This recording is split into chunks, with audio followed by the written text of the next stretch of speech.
Today, the New York Giants against the Atlanta Falcons.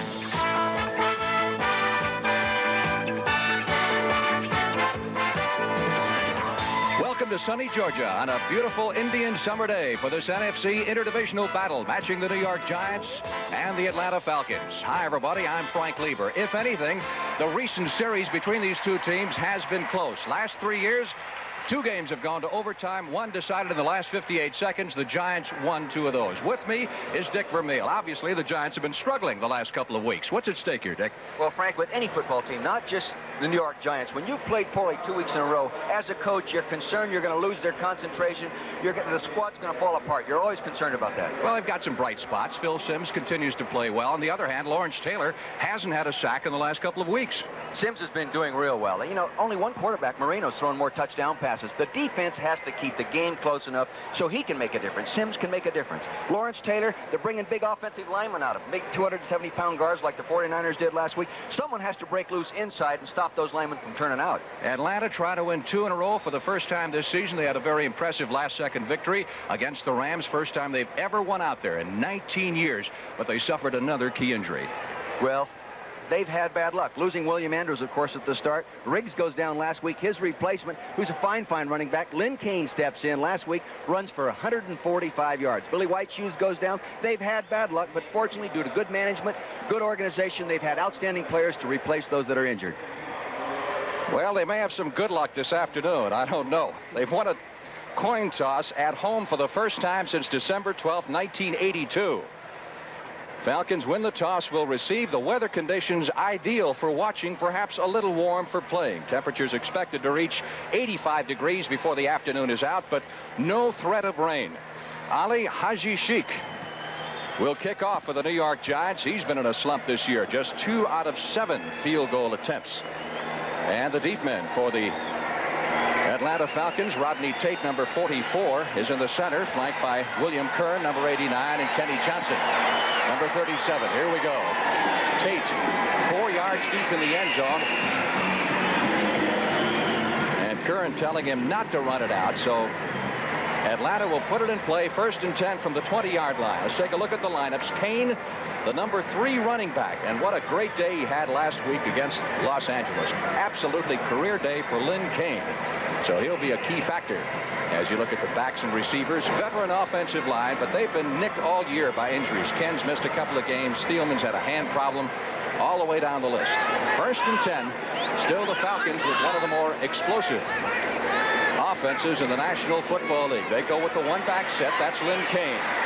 Trying the left side and not much there. He carried it 35 times last week, tying a club record, and rushed for a club record 3 touchdowns. Defensive line changes for the New York Giants. Martin filling in for the injured Curtis McGriff, who should play some, and Leonard Marshall at the other end also filling in for D. Hardison, who may play some. 2 new linebackers in there starting. Carl Banks, the number 1 draft pick, and Gary Reasons. And the secondary also has a new starter in Pete Shaw, who's filling in for the injured Kenny Hill. A lot of ankle injuries, particularly besetting the New York Giants. On 2nd and 10, Kane tries the middle, gets 2, maybe 3 yards, and is stacked up by Lawrence Taylor, number 56. You know, Frank, if the Giants can get playing defense like they have against the run in the past, this game's going to be an intense, tight football game all the way through it. Look at Lawrence Taylor here, number 56, comes sliding back to the inside, moved right up into the ball carrier. Very tough to block. You try to make the decision. Do we run at him? Do we run away from him? Hey, I think you're better off just forgetting about it and play football. He leads the NFC in sacks with a total of 8, despite the fact he hasn't had one the last couple of games. On 3rd and 7, Bartkowski passing for the first time. Good protection, trying to hit Kane over the middle, and the pass is incomplete. Taylor out of the heels of Lynn Kane, and the Falcons will be punting. So not a bad opening series for Lawrence Taylor. What have these other teams done against Taylor the last couple of weeks? Well, last week the 49ers brought out their guard. The guard is not covered by a defensive lineman in a 30 defense, Frank, so he can slide out and pick up the linebacker. Other people have slid the defensive end to him. Other people have put, not the defensive end, the offensive tackle, excuse me, to him. And the other people have put tight ends right out there in front of him and make him come around him. Ralph Giacomo, number 2 punter in the NFC, doing the honors, and Phil McConkey is deep for the Giants, who have 10 men up at the line of scrimmage. High snap. Giacomo doing a good job pulling it down. That's a returnable kick. McConkey at the 40, 45.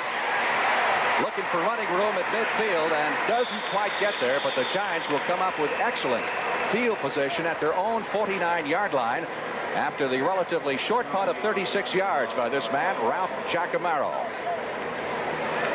Let's set up the Giants for you. Offensively, they're still trying to get that running game going. It has really caused them a lot of concern this year. Woolfolk and Carpenter. There's Joe Morris will see a lot of action there. And this relatively young and inexperienced offensive line playing together for the first time behind Phil Simms. Giants still opening up, trying to establish that running game, but absolutely nothing there. Take a look at the statistics on Simms. Tied for the NFC lead in touchdown passes and second in the conference to Neil Lomax in yardage. He's really doing well, and if they can just give him the time and keep the game so a big pass one way or the other makes a difference, they can win this football game. Carpenter in the one-back set. They've got Woolfolk on the wing up to the right, up on the top of your screen. Second down and 11. On the delay, Carpenter across the 50 is down to the 45-yard line. So picks up close to 10 on the play. John Rady, number 59, and Kenny Johnson, 37, on the stop. Big hole for him there, Dick. As we look at the fullback right here, watch, he's going to set and going to go off the blocks of these people right up here in front of him. Now watch him set. Quarterback is going to come back. See him set right now. He's reading the blocks. Nice block right up inside there by Kevin Belcher, number 73. Did a nice job of popping it up inside. Same setup for the Giants. They have a 3rd and 3 from the 45 of Atlanta. Woolfolk on the wing to the right. Carpenter in the one-back set. And Carpenter driving for the first down will be close at the 41-yard line. Frank, you can see that they've in their game plan, their thoughts, hey, we're going to come out and get that running game going. We haven't run well, and we've got to get it going. Falcons defensive line. Dan Benish is a relative newcomer there, replacing Gary Burley, who was a starter when last time we saw them. David Fry, new starter at the right side linebacker position, replacing the injured Al Richardson.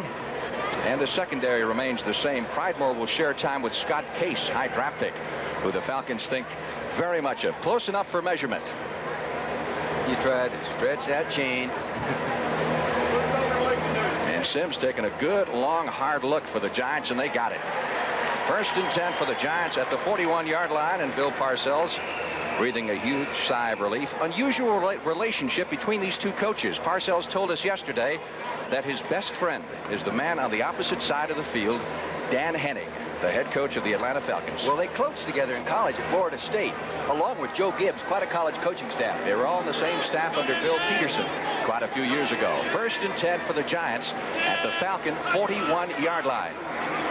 Carpenter to about the 39. Looks like the Giants taking a page out of the Falcons book here with the one-back set. They have been using more one-back attack all through the season as they progressed here. It's fine passing formation. Plus, you get people in, those one-on-one blocking situations so you can run up inside. Pickup of 2 yards on the play. It'll be 2nd down 8. Giants with the opening possession of the ball game have the football at the Falcons 39. Now they go back to the standard 2-back set. With Woolfolk and Carpenter, Simms calling the signal. Simms putting it in the air for the first time. Goes over the middle. Fine catch by the tight end. Let's see if that's Zeke Moat. Yes, indeed. Beautiful catch by Zeke Moat. Down around the 10-yard line. Moat, who has had some problems hanging onto the football, made Here's a great your tight grab. end right here coming off now. Watch him jump. Here he is, heading on now. Reaches right up there over the top of the linebacker. John Rady does an awfully nice job. Nose of the ball just outside the 10. Let's call it the 11-yard line. It'll be 1st and 10 for the New York Giants. They've got Gray and Bobby Johnson wide to the right side. And again going with the single back set. Woolfolk split to the left. Carpenter, the running back. Carpenter at the 10. Got a yard, and that's about it. Carpenter had a pretty big day last year against these Atlanta Falcons. Britt coming up from the secondary to make the stop. Carpenter last year gained 111 yards on 28 carries against Atlanta. That's a ball game that was won by the Giants. Another one of those thrillers. Those are not impressive stats for a runner of Carpenter's stature. Well, no, he's a very fine cutback runner, but the entire offensive team, they haven't just run the football in any one ball game enough to really establish him. 2nd down Let's call it 10 for the first down. Closer to the 11 than the 10. Sims. Good protection. Gonna run it. Nope. Finally decides to deliver it. Ernest Gray at the 1. Dives for the end zone. Let's see. No indication of a touchdown. And it looks like he may have gone out of bounds inside the 1. If that indeed is the case, it would be a first down for the New York Giants inside the 1. Now here he is isolated out there one-on-one on James Britt, who's playing him inside. He starts back inside, not really running back. Now curls back to the outside. Zone defense down there, believe it or not. Here comes Britt to go ahead and put him away. Just missed the end zone touchdown line for about an inch, Frank. First and goal to go. As Sims brings the Giants out in the eye. Woolfolk the tailback. And Carpenter set in front of him. Butch Woolfolk trying to get in and doesn't get close, and we get a flag. A penalty marker thrown on the far side of the field. Boy, did he get met. People met him. Good timing. Met him in the air. Very good timing by the linebackers. Woolfolk going back to the huddle says, Phil, let's try another route. Let's go outside this time. Offside against the Falcons. They can't move it much closer to the goal. No wonder they got there so quickly. It's Ben Greif is the referee. He'll give you the call. Line up in the neutral zone, number 23. It's a defensive back, Bobby Butler. He's anxious. See him lined up there at the left of your screen over the ball completely. See him right, the left end of your screen. That's a defensive back, not a big guy. He's anxious to get there, Frank. First and goal. The Giants inside the 1 on their first possession of the day. He's in. Carpenter for the touchdown, going over the top. And so the Giants, who have not run the football that well, run it pretty good on their opening possession. One of the key plays, certainly, the pass to the tight end, Zeke Moat, over the middle to put them in great shape. This has got to help them mentally throughout the rest of the ball game. Here you can see the man in motion. He's going to kick out right there on the defensive back, 37, Kenny Johnson. He's up over the top. Nice job. The offensive lineman kept the defensive lineman down there, and the linebackers didn't get in there and meet him in the air like they did on that first down play. Ali Haji Sheik, 13 out of 15 extra points. We saw him miss 2 against the Rams. They bobble that one. Rutledge the holder, and the Sheik just throws it away. So the extra point try is no good. I don't know if you got to blame that one on the holder or what. They never had a shot at it, obviously. It was a high snap, Frank. And sometimes those high snaps catch you by surprise. And even though you can feel that you're concentrating with your hands out there at a low position and you're waiting for it there, and all of a sudden it's over your head. Take a look at it here. Now watch right in the middle of your screen. The ball comes back. It's a little high. It could have been fielded, but it was still too high. Now they go into their scramble pass play. This is an automatic thing that they go into, and evidently here it did not work. Timeout. Giants lead it 6-0. Dan Henning, the head coach of the Atlanta Falcons, came into the season determined to build on his defense, which has had some problems, so he drafted heavily on defense. And you can see they still got some problems. Giants scoring drive took them, 8 plays to go 51 yards after the short punt by Giacomello. Passes to Moat and Gray among the keys. Good kick here by Ali Haji Sheik. Tate fields it 9 yards deep in the end zone. So the Sheik, who has had a rough year, but you can't blame that one on him. He must feel he's snake bit. Well, you have those years. Coming up after this one, most of you will watch the Dallas Cowboys battle the Washington Redskins. Showdown number 1. Both teams tied for the lead in the NFC Eastern Division, and you can see the Giants are still in pretty good shape, too. You bet they're all in good shape right now. The season's too early to start writing yourself out of it. First and 10, Falcons from their 20-yard line. Lynn Kane is the setback. We are expecting to see some work from Gerald Riggs, who's been bothered by that bad ankle. Hey, one thing, the Giants defense has got this one back set up soft. They haven't been able to gain anything. Not yet, but the game was really early. They only had 3 offensive plays prior to this one, Frank. But that Giant defense, when they're playing right, with the discipline that they're coached, and add the emotion and the excitement of a ball game, they're tough to run on. They just haven't been as tough this year. Giants have had their problems with the NFC West. They're 0-2. Having lost to Los Angeles, the Rams, and San Francisco, and they don't want to be 0-3. Kane trying the right side, trying to bounce it outside, gets to near the 25-yard line. So the Falcons going to be looking at 3rd and 5. Lynn Kane has tremendous footwork. Great runs with a nice base, and he bounces around them. Now watch his feet here. Now watch him. Starts up in there. See him plant those feet, jump back to the outside. Not all running backs can do that. See, he can do that because he keeps the good base and has extremely fine balance, Frank. That's also something you don't teach. No, you don't teach that. That's boring. It's boring. Third down. Falcons need 5 for the first down as they overload the left side with receivers. Stacey Bailey is out there, so is Jackson. 3 wide receivers off to the left at the top of your screen.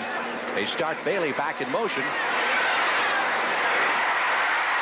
Bailey at the 35-yard line is run out of bounds by Kennard. Make that Floyd Hodge, number 83, instead. He's filling in for Billy Whiteshoes. Now watch him come in. He'll be coming into the right side of your screen. He comes inside, now bounces back to the outside, one-on-one on Shaw, number 44, and gets there for the first down. Nice job. So it's a first down, their first of the ball game for the Atlanta Falcons. The officials will mark it at the 38-yard line. Falcons trailing 6-0. 8 minutes, 35 seconds left to play in the opening period. Steve Bartkowski has had a splendid year so far for Atlanta. Nice fake that time to Kane, buys him a lot of time. Goes right back on the far sideline to Kane, who turned out to be somewhat of a safety valve. And Perry Williams, number 23, the right corner, was there to make the stop. Bartkowski had 10 straight completions last week against the Rams, and is number 1 in completion percentage, as you can see in the NFL. He's also number 1 in the NFC anyway, in that average yards per pass play, which the coaches say is one of the biggest stats of all. It's one of the big stats. For every yard you average more, it's worth 3 points in the winning margin in regard to the Bud Goody computer programs anyway. Second down, 7. Bartkowski, short throw over the middle. That's another first down. As that time, the Falcons go to their H-back, Cliff Benson, number 87, who is rarely thrown to. Benson right here is coming in motion right here, and is going to come right around up here and get into the zone coverage. The linebackers are going to drop out of there. Here he comes, see him? Now he's going to sit. Now here he comes sneaking out. The linebackers have dropped out of there. Now it's a one-on-one situation. He looks like a running back. Back to live action from the 42-yard line of the Giants. Kane gets a yard to the 41. Benson has caught just 8 balls this year in 7 games. For an NFL report, here's Brent Musburger in New York. Tell him no. Frank, this play is there all day long for the Chicago Bears. If they can isolate Willie Gault one-on-one, as they did, nobody can stay up with him. And now the Bears lead the Cardinals 7-3. Let's go back to Frank. There are not many people who can keep up with Willie Gault. Take a look at the Falcons bench. Boy, it is warm down there. Temperature inching up into the mid-80s at the present time. Virtually no breeze at all. Kane tries the right side on 2nd and 9. Gets out to the 30, across the 40 to the 38-yard line. Did you see Lawrence Taylor coming down from the backside of that? If that running back would have cut back, it had been headache time for him. He was really coming. Taylor keeps moving around. That's part of the strategy as you look at other scores around the NFL. You won't find Taylor in the same spot. Parcells told us you might find him in the middle, you might find him on the left side, you might find him on the right side, and it's going to be a guessing game, so the Falcons can't load on him. On the other hand, Henning told us when he stays where he's accustomed to staying, on that right side, they're much better against the rush. Right. Well, everybody else is stable. That's their basic front, 30 defense, 3 down linemen. They're ready to play. And it just affects everybody. When they're playing their best, I think they're playing their fundamental fronts. Falcons calling a time with 6:31 left in the opening period. Frank Lieber along with Dick Vermeil, about 55,000 on hand, just short of sellout here at the Atlanta Fulton County Stadium.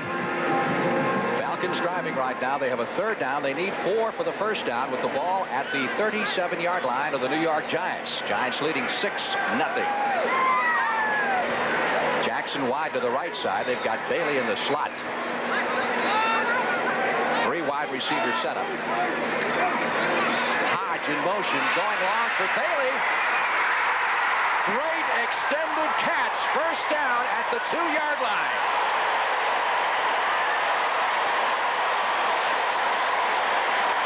What a tremendous receiver this guy's turned into. Yeah, he's up there in a bump and run. Now see him right there. Perry Williams, number 23, has him. Perry Williams, the world-class sprinter. But Stacy Bailey, as you can see, can run too. Now he reaches out there and makes the beautiful catch, Frank. Gosh darn, that's an all-pro type of reception right there. Last week against the Rams, Bailey had 7 receptions on 3rd and 4th down situations. Talk about a clutch receiver. You're looking at him. Plus, he catches a touchdown every 8th pass they throw to him, or he catches. 2-back setup this time for the Atlanta Falcons as they try to squeeze it into the end zone. They're going to be awful close, but no indication given by the officials. It'll be 2nd and goal from about the 6-inch line. Lynn Kane, number 21. Perry Williams can cover a receiver like Stacy Bailey up there in a bump and run position, but he was a little late in turning, and that gave Stacy a step on him, and then he couldn't make it up. 2nd down, goal to go.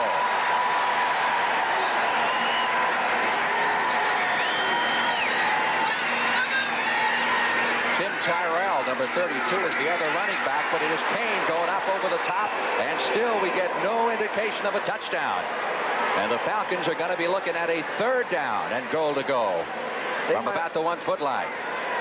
They might have lost a little ground on this one. Now watch, there he is. He's going to reach back there and hand it to him direct, straight up. He's up in the air like that, but a real nice job by the defensive lineman, Leonard Marshall, number 70, caught him while he was in the air and shoved him back. Watch the battle in the trenches here as the Giants try to surge. 3rd and goal from the 1-foot line for the Atlanta Falcons. Barkowski throwing on 3rd and 1. He's in trouble behind the line and has to throw it away.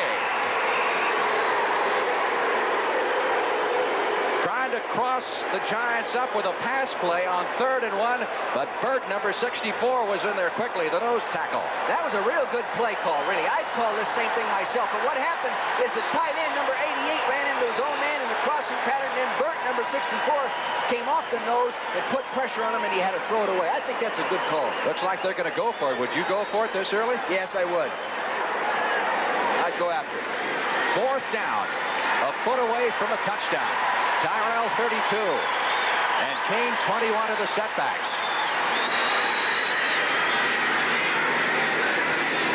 The fake to Kane. Barkowski on the roll-up does not get in. He is stopped for a loss of 2 yards on the play and a great goal line defense. Carl Banks makes his first big play of his career, their number 1 pick. The killer comes alive. Timeout here in Atlanta. Giants still lead it 6-0. Giants with their backs to the wall now, but a great goal line stand has to fire up New York. 1st down from the 2-yard line in their own end of the field, and Carpenter gets a yard to take it out to the 3. Boy, Banks did some kind of job, didn't he? He did a nice job, Frank. He really did. You know, he's their number 1 pick, and I think he's really been going through the number 1 pick-itis, if there is such a thing. You know, you've been a superstar, and now all of a sudden you show up and you aren't the superstar, and it takes a while to make that adjustment. There's a superstar when he's really hot and the line's blocking it, Carpenter. Bill Parcells got to be happy the way his defense played on that goal line stand. 2nd down 9 for the Giants at their 3-yard line. Sims trying to guide them out of trouble here as the Giants protect a 6-0 lead late in the 1st period from the end zone. Has it blocked on him, incomplete.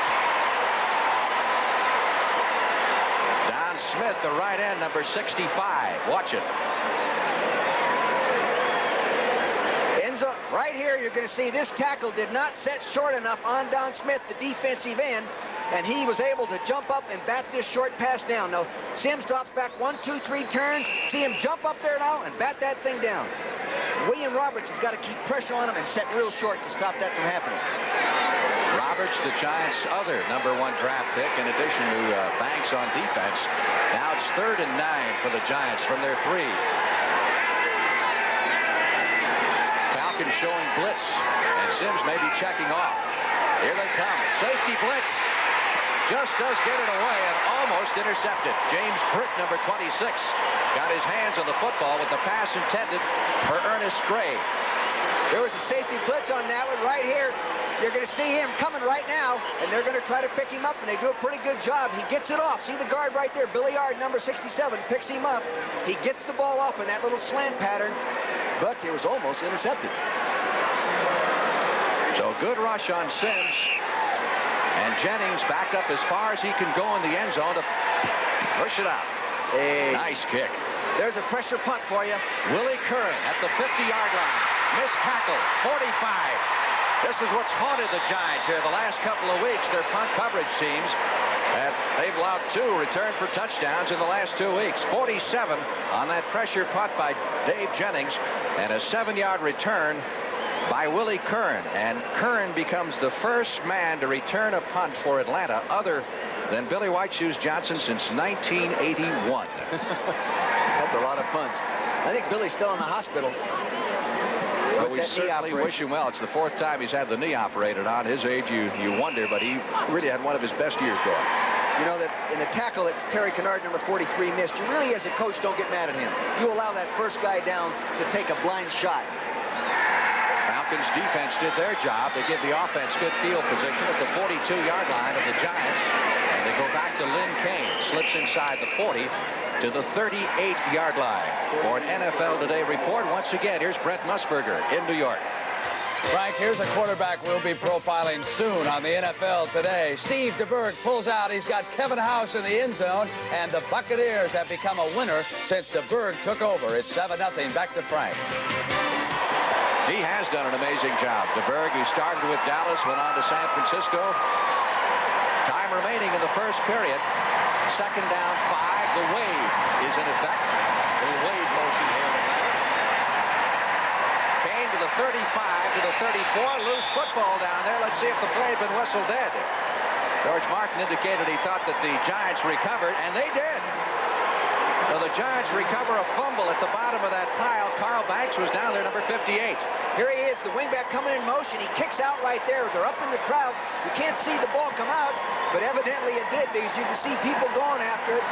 Got up in the crowd, probably stripped it by pulling his arm away from his body. The Giants defense apparently has come to play. Timeout in Atlanta. Giants 1st and 10 at their 32-yard line following the fumble recovery a moment ago. They lead by a score of 6-0 late in the opening period. And still trying to establish that running game. Go to Woolfolk this time. Parcells has said the running offense has been simplified, and he's taken it back some and taken it down to basic plays. You know, we were talking to Dan Henning yesterday, the head coach of the Falcons, and he was ready for this Giant defense, wasn't he? He said, you know, coaches, I believe that our football team tomorrow is going to play the football team, the New York Giant team that played and beat the Dallas Cowboys earlier in the year. That's the kind of team we're going to play against. So far, the Giant defense has, as we said, done its job. 2nd down, 5. Giants at the 36-yard line. Carpenter on the delay has some running room. 40, 45, 50, down to the 45 and out of bounds near the 41-yard line. Rob Carpenter breaking loose on the little delay. They came with the dog, and he got up inside. Now watch Carpenter, the right side of your screen, set there. He's back there. He gets it now. You can see number 50 come up over the outside of him. He slips and falls. Buddy Curry, he couldn't get him back there. That turf's a little bit soft. Now here comes Pridemore, number 27, to finish him off. You can see that Carpenter's not a speed burner per se, but he does have good balance and can make those kind of cuts. Well, that's his longest gain of the year at 21 yards. His previous long was 18. The Giants' long as a team is 22.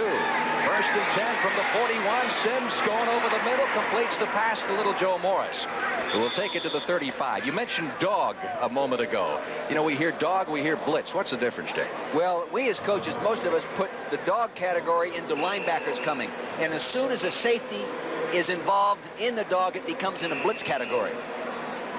Fair enough. 2nd down, short yardage now. 2.5, maybe 3 needed for the first down for the Giants at the 35-yard line. Giants seem to be fired up after 2 dismal performances against the Rams and the 49ers. And a very important game for New York. 2nd and 3 from the Falcon 35-yard line. Morris is in there for Carpenter. This is Woolfolk. Woolfolk dancing his way down across the 35 to the 30 to the 28-yard line. So something's happening in this running game. Well, right here, you can see Woolfolk to the left of your screen. Now watch, he's coming there, setting on passing, getting him upfield. Setting him up there, getting him upfield. Now his running ability takes over there. Good balance, cutting ability. He is running like a real player of a year ago when he had those great games. In fact, he set an NFL record for 43 carries, did he not? I believe you're absolutely right. That's a first down for the New York Giants. They spotted at the 28-yard line of the Atlanta Falcons. Giants leading 6-0. We get a whistle, and let's see if the Falcons jump if someone pulled them off. Frank, I think we've seen more draw plays run already than we've seen the Giants run in a number of ball games. Evidently, in their game plan is they want, instead of whip them physically. 65 on the defense, made contact, 5-yard penalty. That's Don Smith, the defensive end. Well, anyway, with the draw blocks, then all you have to do is catch him and then get him to turn one way and let the running back pick the hole. If you're Parcells, how do you motivate your team going into this game today? Well, I think I'd challenge my guys individually.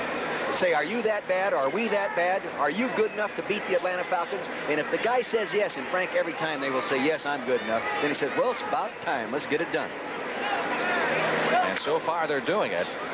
We're inside of 1 minute to play, as you can see. In the first period here at Atlanta Fulton County Stadium, first quarter dominated by the New York Giants. 1st and 5. Woolfolk looking for a block, trying to break it outside. Not much there. Takes it to the 22-yard line. David Fry, the right side linebacker, number 58, filling in for Al Richardson, doing a job. He's a free agent from Purdue, done well. Yeah, he has done well. Done real well. He has 2 sacks already on the year. Officials mark it at the 22 as the first period comes to an end. Back at Atlanta in just a moment. Honda, makers of the new Civic CRX HF. And by the Bic Shaver, designed to give you days of close, comfortable shaves. That's Freddie Falcon showing us some moves we haven't seen yet this year. Yeah, he looks like he ought to play nose guard for him.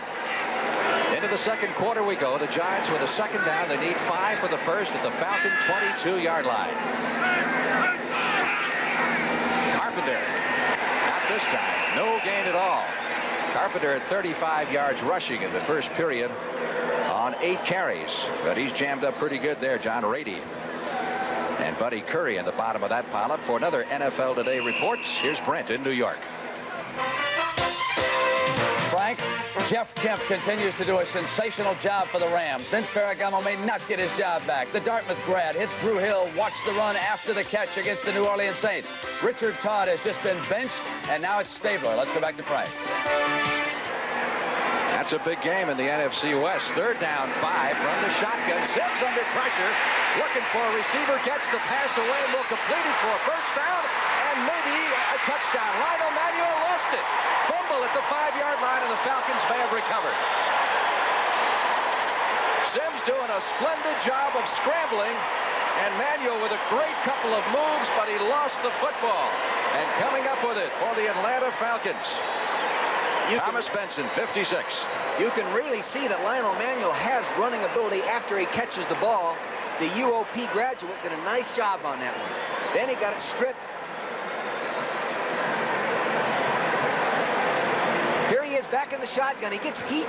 Good rush to the outside. Now you watch. He'll have to step up there. See him step up to his right. Nice pressure there. He steps up. He finds the receiver. Throws it to Lionel right there. Makes him miss right there. They slip and fall again on that turf. Nice cut. Pridemore misses it and strips the football. They come up with it right there. Falcons with a 1st and 10 from their 5-yard line. Lynn Kane outside gets to about the 7. And that's it. A pickup of 3 yards on that play. Lynn Kane played his college football at Southern Cal, but he said there was always a Ricky Bell or a Charles White or somebody like that ahead of me. So he played a lot of fullback. He played fullback. You know, he was the JC Player of the Year in the state of California. So he was, that being junior college, he was a great college back. But like you said, you get in there behind the Heisman Trophy winners, and it's tough to get to carry the ball. And of course, in the last couple of years here in Atlanta, with the one-back set, you got Riggs in front of you and William Andrews, and you really don't get to carry the ball much. 2nd and 8. Bartkowski from the end zone. Runs it. 5, 10, and slides to a halt after picking up the first down at the 15-yard line. Well, that's something you won't see very, very often because he's not one of the more mobile quarterbacks in the league. For an NFL Today report again to Brent in New York. Frank, the storyline in St. Louis. The Bear defense unable to hold the Cardinals early. This was Randy Love's touchdown. They're dominating. Incidentally, Richard Todd is out for the Saints. Ken Stabler, the quarterback, and Earl Campbell at running back. Back to Frank. Well, it sounds like they've got big problems there. Here it's 6-0. Giants leading the Falcons. Look at R.C. Tillman's paw right there, his right hand. You know, he has a broken hand, Frank. Look at that. That's a boxing glove almost. He could do some war in there with that thing. Now, he has shattered a finger. He's got 5 metal pins in that finger. Yeah. Does wonders for the metal detectors at the airports around the country. 1st and 10 for the Falcons after the 10-yard scramble by Bartkowski. Bart wants to go long. He does, intended for Jackson, and it's intercepted. Mark Haynes, 45, 40, 35. Haynes out of bounds, 29-yard line. And the Giants are in business again.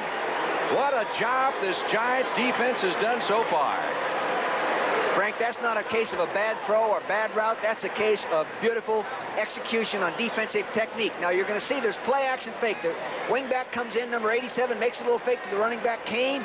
Now he's going to throw the post down there, and Haynes comes in from the backside as the quarterback is looking to find out what happened. Here it is now. Now, watch the end of it here. He goes for it, and Haynes got him covered like a book. Look at this. Nice. Now he becomes the running back. He's picking up people there, linebackers there. Shaw, number 44. Nice job. 22 yards on the interception return. 1st and 10 from the 28. Joe Morris dips outside, then back inside to the 25-yard line. Gets a couple of yards on that play. It'll be 2nd down 8. Little Joe from Syracuse. Bartkowski throws very, very few interceptions. You know that. He'd only thrown 5 coming into this ball game. Other scores throughout the league, Houston and Miami in the second period. Yes, indeed. And Cincinnati leading New England. Our score, 6-0 Giants early in the second period. 2nd down, 7. Those are the ball just beyond the Falcon 25-yard line. Sims picks out the field, finds an open receiver. Looked like Moat down about the 12-yard line, and that should be good for the first. If everything is in order. Zeke Moat, the tight end, feels that bullet from Phil Sims for a Giant 1st down at the 12. That's his second big catch. It's a crossing pattern. He gets back there. They're going zone coverage. See him at the bottom of your screen crossing. It gave him time to get over there in that little hole created in the zone. There it is, 1st down. Second big catch for him today. Giants with a 1st and 10. Officials mark it at the 13-yard line. And Parcells probably likes what he sees so far. Much more fired-up football team. Single back setup, Carpenter to about the 11-yard line. You know, we talked about motivation a moment ago, what you would say if you were Parcells. And let's take a look at this replay first, and then I'll ask you something else. Bryant, their number 1 pick, number 70, Sam. See him there in the big red jersey. They're going to block 2 people on him. Here goes Belcher, number 73. Ard, number 67. 2 people on him, but somebody else filled in and made the play. Now, if you're Henning, how do you motivate Atlanta to play against the Giants? Well, you just make them realize, first off, we've played them 3 times in the last few years, and they've been, you know, dogfights, and chances are they're going to play great again today. 2nd and 9 from the 12-yard line. Falcons showing blitz once again, and here they come. Wide to Morris. Joe Morris to the 10 to the 9-yard line. They have to get to the 3 to pick up the 1st down. Rick Bryan, number 77, into the stop along with Jeff Yates, number 79. Number 1 draft pick there from Oklahoma. He is a player. You know, he was 3-time All-Big 8 academic team member as well as being a great football player. He is a very bright guy. He is built somewhat along the lines of a standard refrigerator. I mean, he is square. I think, in fact, it might be a refrigerator-freezer combination. That could very well be. 3rd down 7 for the Giants at the Falcon 9-yard line. They need the 3 for the 1st down. And, of course, 9 for the score. Again, the Falcons showing blitz. Dancing around at the line of scrimmage again. Here they come. Sims for Carpenter. Touchdown. Super job by Sims of hanging in there against that blitz, but I'm not so sure that Carpenter didn't push off in the end zone to get open. They're fired up. Now you see him going straight back in the pedal technique. See Carpenter come through inside. The linebacker picks him up right down at the bottom of your screen. Right there, he gave him a little shove and ended up with the ball. Number 59, John Rady, covering him man-to-man in the goal line, man-to-man defense. 12-0 New York. Rutledge to hold. The deep snapper, by the way, is Rich Umfrey. And Ali Haji Sheikh has no problem with this one. And the Giants jump out to a 13-0 lead on the Atlanta Falcons. 9:56 left to play in the first half. You think Sims has some heat on him? Bryant's right there. Look at him. He's still looking to see if the ball's completed. Here he is, flat on his back. He's going to jump up. Look, now watch him. He's going to say, oh my gosh, we got a touchdown. Damn. That guy has a lot of enthusiasm. He is a good leader. Timeout here in Atlanta. Dick Vermeil and I'll be back in just a moment. The scoring drive set up by the fumble recovery by the New York Giants takes them 5 plays to get in. And Sims caps it with a 9-yard toss to Carpenter. And Ali Haji Sheikh is ready to kick off. The deep man, Rodney Tate, hadn't had a chance to run one back yet. Sheikh's kicks have both been deep. This one a little bit shorter, coming down to the far side to Kenny Johnson. The defensive back fields this one at the 5, 15, 20.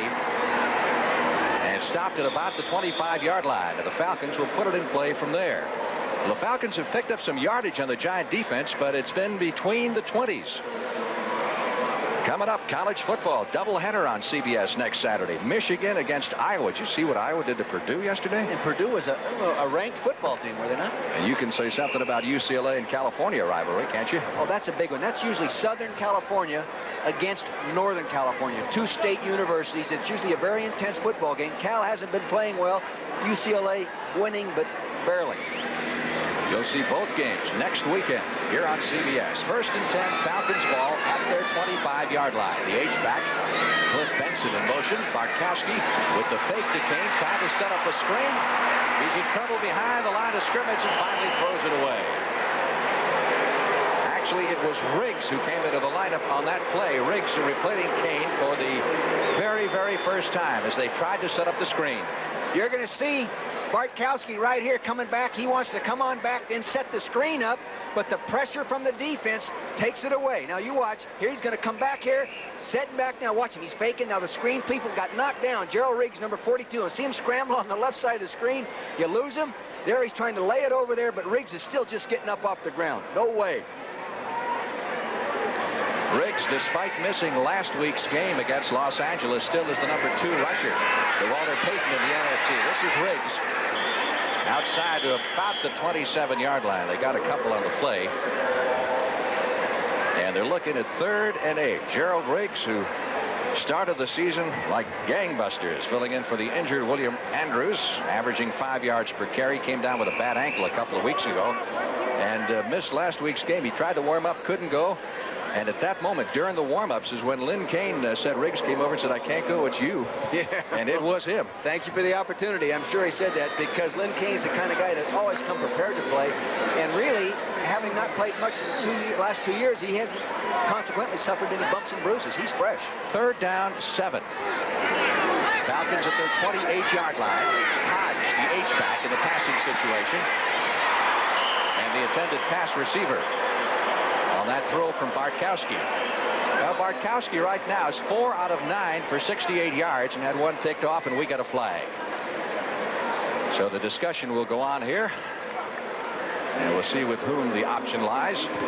It'll be a hold against the Falcons. The Giants will decline because it sets up the punt. Offensive holding, number 62, decline a penalty.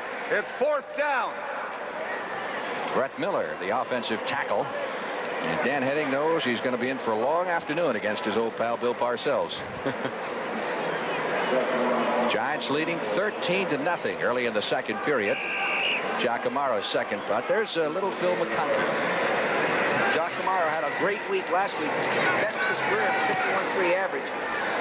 Nice kick here, McConkey. At the 28, 30, 35. McConkey, we got a flag at the 40. 45, 50. Giacomaro finally slowed him. He fumbled the ball out of bounds, but there's a marker down back at the 35-yard line, which will erase virtually all of that fine punt return. Pretty good job by Giacomaro. He did a nice job. He got it up there. He was also involved in getting him out of bounds over there rather than trying to tackle him and miss the tackle. He tried to get him out of bounds. Intelligent job by Ralph. So we'll watch Ben Dreith, the veteran referee, as he tells us what happens here. Ben is one of the guys who's been around for a long, long time. Oh, yes, he has. Came over from the old AFL. He was one of the premier referees in the old AFL. He's a teacher and counselor at Colorado State. Here's why punters don't wear real big shoulder pads.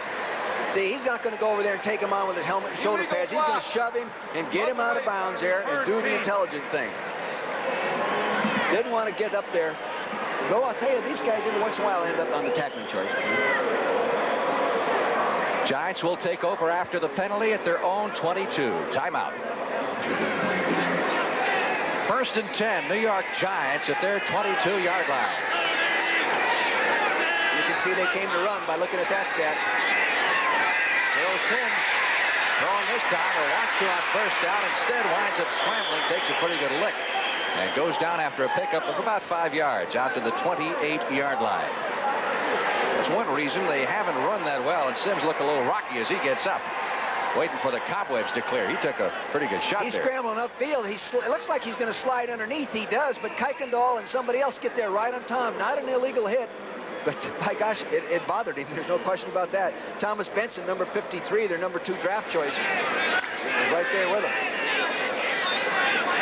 Pickup of 6, 2nd down 4 for the Giants at their 28-yard line. Wolfolk and Joe Morris, the setbacks. Looked like a blitz, or at least a dog that time with Wolfolk on the carry. It's maybe a yard. They're jamming up the middle pretty good now. Yeah, they really are. They're playing good, tough football inside there. That's the time remaining in the first half here at Atlanta Fulton County Stadium, with the Giants leading by a score of 13-0. Those 4 down linemen right now are controlling the line of scrimmage, Frank. Pitts, Benish, Bryan, and Smith are sort of stuffing people on the line. 3rd down, still 4 needed for the 1st down from the 28. Shotgun.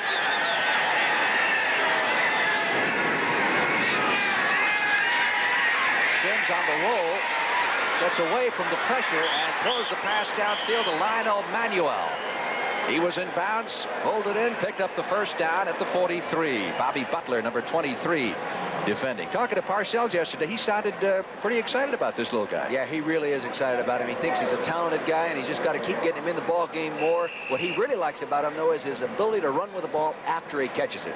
He caught 5 balls last week and has moved into that rotation now. You'll notice he'll come in along with Bobby Johnson with the plays from the bench. And Byron Williams, who played a great deal earlier in the year, has had some problem hanging on to the football. He's been playing a lot less as a result. 1st and 10 from the 41-yard line of the Giants. Carpenter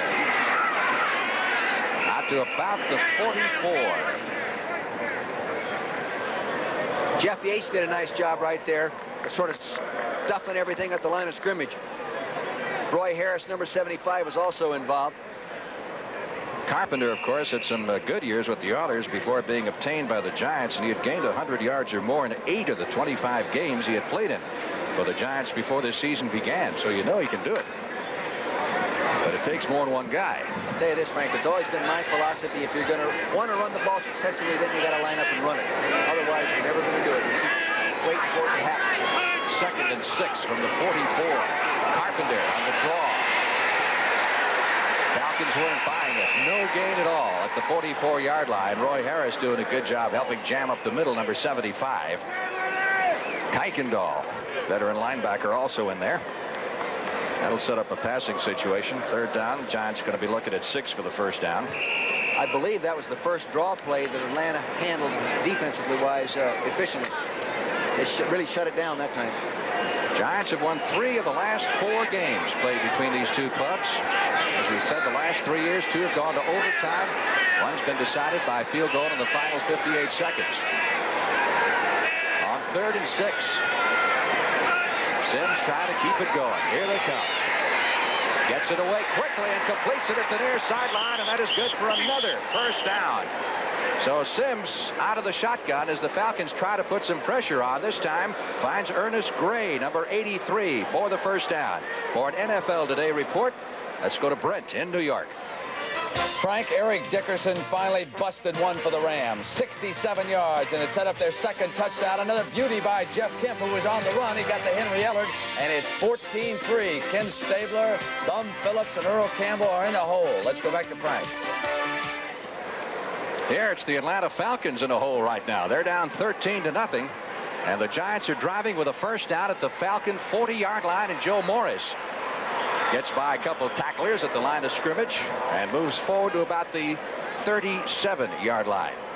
Giants very determined to run the football. Been doing a pretty good job of it, mixing it up with Morris, with Woolfolk, and with Rob Carpenter. See, and Frank, the other thing, they may not be making a lot of yards, but let's say they end up running the ball twice and end up making only 5. That only puts them in a situation where they have to throw the short, high-efficient pass rather than holding on to it a long time and let the pattern develop downfield. They're much more efficient this way. 2nd and 8 from the Falcons' 38-yard line. Manuel in motion. Now sets on the bottom of your screen. Sims back to throw it. Yates got the big rush, got the pass away to Carpenter. First down, Giants at the 28-yard line. This Giant football team, which has been outscored 64-22 in the last 2 weeks, suddenly turning on its tormentors. He's going to be coming out of the backfield. Now watch the fullback. He's setting back there real good. Now I see him sneak up through there. See him now coming through the left side of your screen. He just lays it out to him the flat. Now he's one-on-one on Benson, number 53, and he gets that 5 to 6 yard gain he needed for the first down. Just over 4 minutes left to play in the first half. 1st and 10 Giants at the Falcon 28. Again, the one-back set with Carpenter. Carpenter it is on the carry to the 25-yard line before they jam him up. Going right at him. Giants still one of the youngest football teams around, with 19 rookies and first-year players and 23 on their roster with 2 years or less experience. Yeah, they average three and a half years experience, and their average age is 25.4.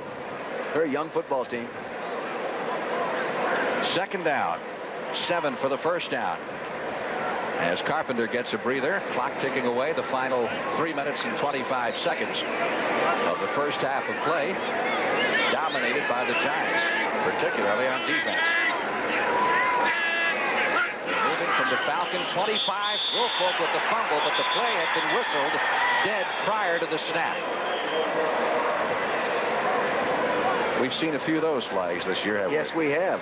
Penalties are up 10% right now, in contrast to last year at the same time. Number 60, offense. Number 60. Brad Benson. We visited with Brad yesterday. He's one of, well, I guess he's the old man on this offensive line now, isn't he? Yeah, he is. He loves, yeah. He had 2 brothers that went to Maryland. One brother that I think went to Penn State, right? He said it was kind of nice of my parents. 4 kids, and they all got football scholarships. 2nd down. After the walk-off, Giants now need 12 for the first down from the Falcon 30-yard line. Al Richardson has come into the game at a linebacker position for the Atlanta Falcons. They go with the delay to Joe Morris, and Morris takes it to the 26-yard line before he's stopped. Sooner or later, they're going to stop that draw. They've run the draw on 2nd and long about every time they've been in 2nd and long situation. Here's old Jeff Yates isolated right there, right in the middle of your screen, number 79. He was a veteran that was cut, didn't make the team. Then he comes back, does a nice job of falling back in on the play. He came back when defensive lineman, I think it was Burley, got hurt, and he came back to fill in. Well, the Falcons, you say, have been acting like the draw play is a great mystery. Yeah. They haven't seen one before. 3rd down, 7 from the 25. Sims looking over the field. 2 minutes, 30 seconds left to play in the first half. 13-0. Sims with a little half roll to the left. Finally gets rid of it, throws it out of bounds. Sims having to throw that one away. He's taken a pretty good beating here the last few weeks. Right, well, he was on a dash play where he was sprinting out to his left. Started straight back and then sprint out to his left. And the only disadvantage of that is that once you get out there, you constrict the area of the field that you can throw the ball to. Ali Haji Sheik. About the nicest thing they've called in the last few weeks is Ali Haji Shank. Oh, you are really, really rude. In New York, it gets a little cruel when you're 2 out of 7 in field goals after you set an NFL record. He'll come back. 42 yards, almost blocked. Gets it away long enough. No good. Had the distance, missed it to the right. Good, strong, firm kick. They'll start falling for this guy. You watch. Matter of fact, it was a shank. It was a shank, but that's all right. Now, see, he gets a nice kick. It goes up there, and it just misses by inches. In fact, as we look at it here, it looks like it's going to go through. But the official had the better view. Missing by inches. He's got to stop, and he can't allow himself to become a psycho on that thing.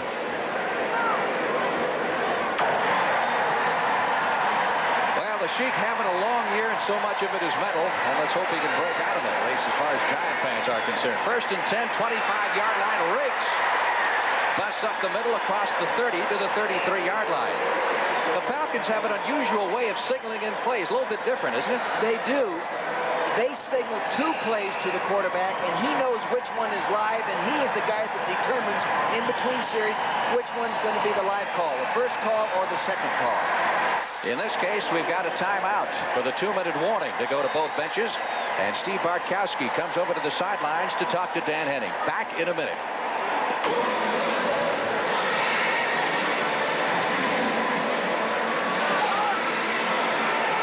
Welcome back to Atlanta. That clock you see in the lower right-hand corner of your screen is incorrect at the present time. We're going to have a little bit of a delay here until they run it down to the proper time, which I believe is 1 minute and 59 seconds. There it is. That's right at 2 minutes is where they're going to stop it. And as we get back to play, the Falcons will have a second down. They need a long yard for the first down at their own 34-yard line. And they're trying to light up the scoreboard before halftime. They trail 13-0. Here they are in that unbalanced line. Unbalanced to the right, Frank. Riggs offset to the right as the lone setback, and Bartkowski is smothered. Back at the 34-yard line. Look at Taylor. He nearly killed his own man. Jim Burt, number 64, the nose tackle blew through there. And Taylor gave him a shot. He was so happy. The nose guard, number 64, right to the left of your screen. See, he's going to sit in there. He's coming around. You can't see him yet. Now he's going to be coming inside. Here he comes, Jim Burt. See, he's on the angle. Dang, right on him. Nice shot. John Scully, number 61, was trying to pick him up, but just couldn't get in front of him, Frank. Well, again, the Giant defense comes through with a big play. It's now 3rd and 10. They had 2nd and 1. 3rd and 10 now from back at the 25-yard line. Atlanta Falcons with Bartkowski are normally very good in these 2-minute drills. There's your timeout situation. The Falcons have 2 left. The Giants have all of theirs. Again, Bartkowski under pressure and torn down back at the 11-yard line. As the pressure continues to come, this time from Carl Banks, the number 1 draft pick. Number 58, the Michigan State All-American. That is his first sack. Now, coming from the right side of the screen, you're going to see him come. Here he comes, right outside number 88, Arthur Cox. Arthur never got enough in front of him. Fundamentally, he just broke down on his technique, and Banks is so darn big at 235 pounds, you've got to get in front of the man. I believe the Giants' defense is back. Timeout. 1:22 left to play in the first half.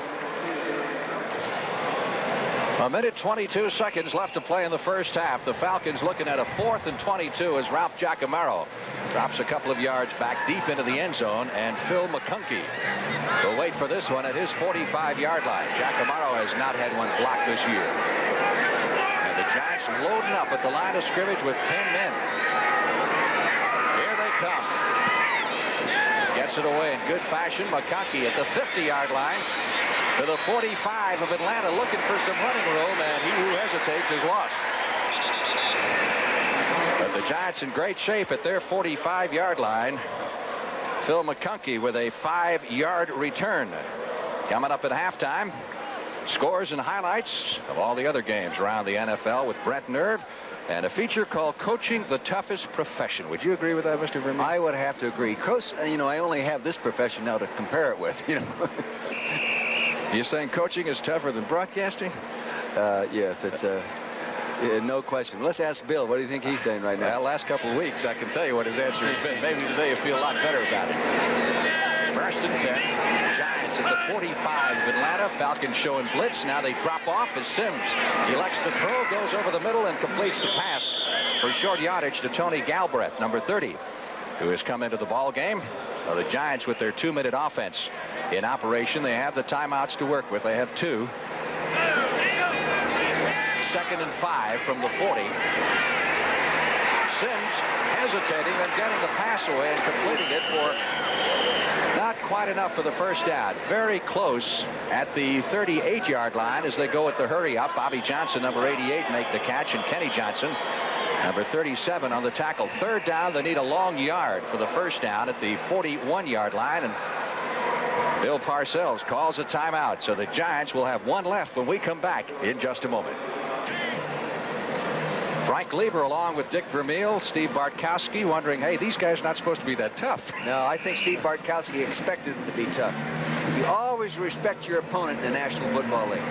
Bartkowski 4 out of 9 for 68 yards, but right now he's watching as the Giants trying to move into position for at least a field goal. Third down, they need a long one for the first down at the Falcon 37-yard line. To Galbraith, and Galbraith has the first down at the 32. 30 seconds left to play and counting. That's in the first half here at Atlanta Fulton County Stadium. Giants inching closer here to Ali Haji Sheikh's range. Sims with another completion, drilling holes in this Falcon defense. They have one timeout left. I think Atlanta's going to have to go to man-to-man defense here if they're going to stop from getting into that field goal position. They're, loose zones like that, they're just picking them apart with those little short dinks. Ernest Gray on the reception that time, and they'll spot it at the 24-yard line. The Giants call time, and that should be it as far as timeouts go. Now you've got 13 seconds left. You've obviously got to go for all of it here, or at least make sure that whoever catches the football goes out of bounds, because you're not going to have time to get this man, Ali Haji Sheikh, into the game for a field goal attempt. Frank, you normally try to save that last timeout for your field goal team rather than using it here. I wouldn't be surprised to see him go ahead and kick it here. Well, the Sheikh is still on the sidelines waiting for the decision from Bill Parcells with 13 seconds.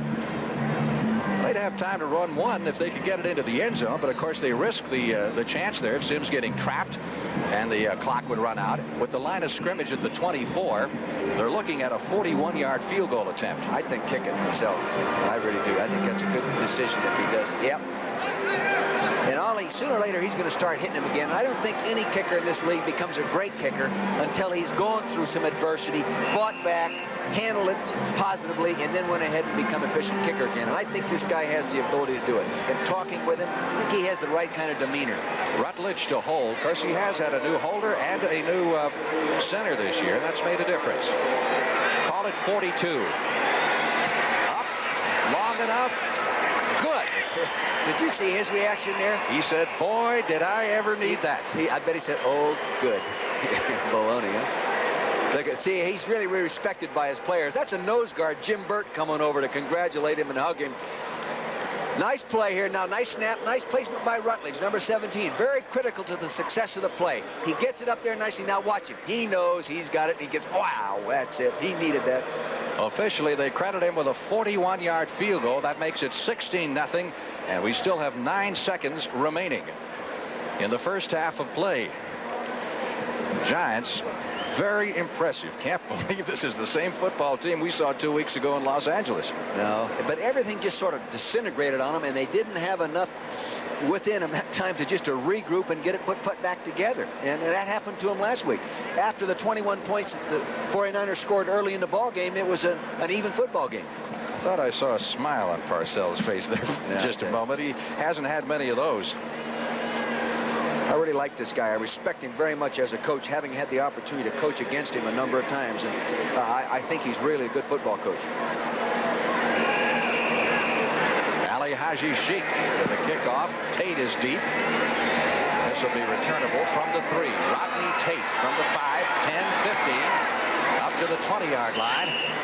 Clock will run down to 4 seconds. So the Falcons will have time for one more play. Well, if you're down 16-0, you just hand off here, or do you go for a desperation? I think you just hand off now. I don't know what they're going to do. Of course, I tell you. What would you have to lose by airing it out with a guy with an arm like this guy? I know. What do you mean you know? I'll tell you this. I'm going to give you a story. One night, Monday night game, we're playing the Redskins, my first year as a head coach in pro football, and I call a play just to run out the clock to a running back, Herb Lusk, and a good back.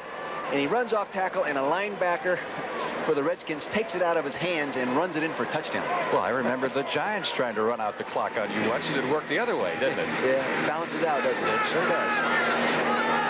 Last play of the first half. Riggs up the middle for 10 yards. That'll look good in the stats. All running backs like to carry the ball in that situation because they usually get the nice 10, 15-yard gain. So the boos descending upon the Atlanta Falcons as they head to the locker room here at halftime. As the New York Giants, with a strong performance, lead Atlanta 16-0. We'll be back shortly. Hey, the Giants discover a kicking game. Would you believe it? 1-2 with extra points, and the Sheik nails down that field goal. 16-0 is the score right now over the Falcons. Let's take it to the highlights. In case you tuned in a little bit late, this was the first big play for the Giants, and it was Bill Sims, who, even though they've played badly as a team, he's done well as an individual. Zeke Moat, maturing as a tight end, got it down, and it was Rob Carpenter for his first touchdown on the dive. The Giants had the lead, but missed the extra point. And back came the Falcons. It was 4th and goal. Bartkowski on the roll. Banks got him, and Taylor cleaned up. What a goal line stand for Bill Parcells.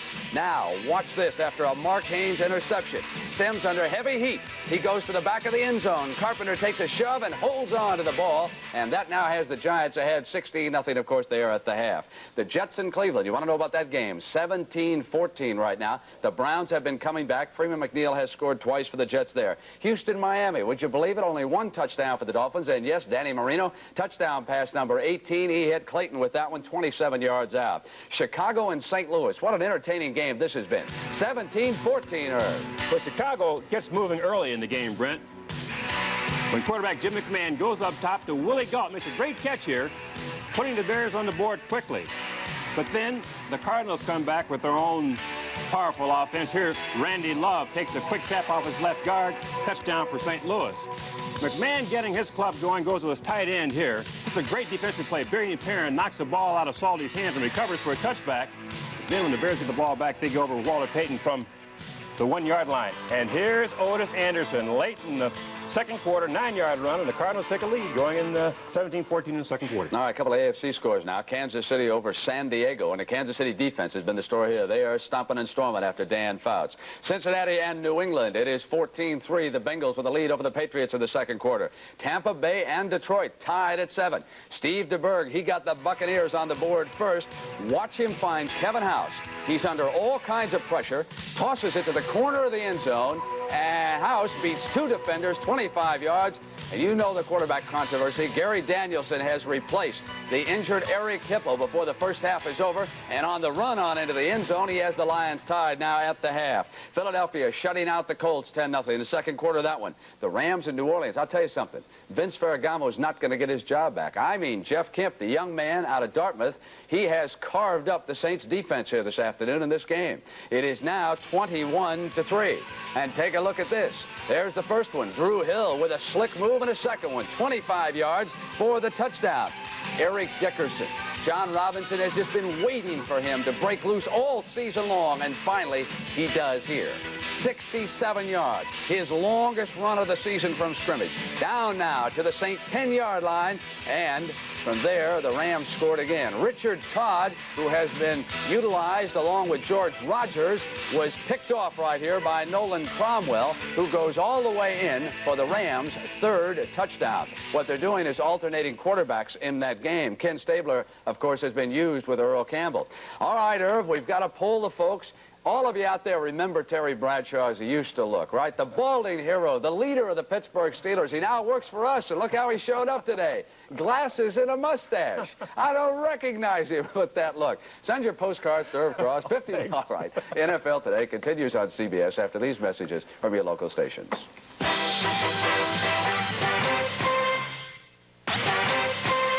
Still to come here on CBS, of course, it's the Washington Redskins and the Dallas Cowboys, tied for first in the NFC's Eastern Division, but the Cowboys have lost 2 games within the division. It's a must-win for Coach Tom Landry, who has elected to stick with Gary Hogaboom rather than switching to Danny White as his starting quarterback. Now, there may be more demanding jobs than coaching teams in the NFL, but don't try to sell that to Landry and the other coaches. Most of them take an almost perverse pride in the way they live on the razor's edge of pressure and uncertainty, as Irv reports. The pressures that an NFL head coach has the pressure he puts on himself. I can honestly say that in every game I've been involved, I could have done a better job. I think it's tough when you lose. There's great pain, but there's something good about feeling pain, I think, you know, rather than boredom or numbness or something. You don't feel numb in this business. You hurt. John Robinson is talking after only 1 full year of coaching. It has become a 365 two-a-day drill. The pressure on the sideline goes beyond the office. It spills over to each man's home life.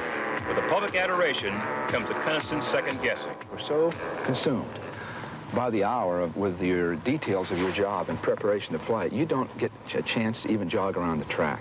My wife, Helen, has raised 6 children. I haven't raised any. I have 6 children, but she's done all the work. They got to kick it. They must kick it. Well, are they going to? I think they will. They got to kick it, Jack. They can't take a chance of giving the ball to the Cleveland Browns at midfield or in that field position. They're not going to kick. No, they're not going to kick it. I thought they were going to kick it. And that is a desperate move by a desperate team. I can't believe that call. Why do you squib kick? I don't understand it. Why not kick it away and let your coverage do the job? Anytime you're in that position where somebody else is saying, hey, you're a jerk, you don't like it, you know. To me, coaching's always been real simple. I'm going to do the very best job I can. If that's not good enough for them, to hell with them. Yeah! Is that there, boys? That's right. It happened fast, boys. Richard was there! Funny! Oh. What? The cornerback went inside, so I blocked 50. Yeah, you did the best you could. That's a good job. Hey, Otis! Otis, you got to block him. You got to block him. You can't jump inside like that. Regardless of what game it is or anything else, you play like champions every minute out there. Go get them. When the prayers don't work, the coaches make the difficult human decisions, letting players go, firing assistants, passing judgments. The coach is a teacher, psychologist, and disciplinarian. I think the big challenge we all have is to win the battle within ourselves and to make people express their God-given talent and skill to the utmost of their capacity. That's what it's all about. These guys are literally generals. What drives a football coach? You know, everybody knows the ball players are great competitors, Brent, but all these head coaches of the National Football League are fierce competitors. There are only 28 top jobs in football. These people are on the top, and they're great competitors. You'll see 2 of the best a little bit later. Joe Gibbs against Tom Landry. Right now, let's send you back to the first game you're enjoying here this afternoon on CBS. You're tied, Dick. You're tied. Tighten. Welcome back to Atlanta Fulton County Stadium in Atlanta, Georgia, with the New York Giants leading the Atlanta Falcons 16-0 at halftime. Frank Lieber here along with Dick Vermeil.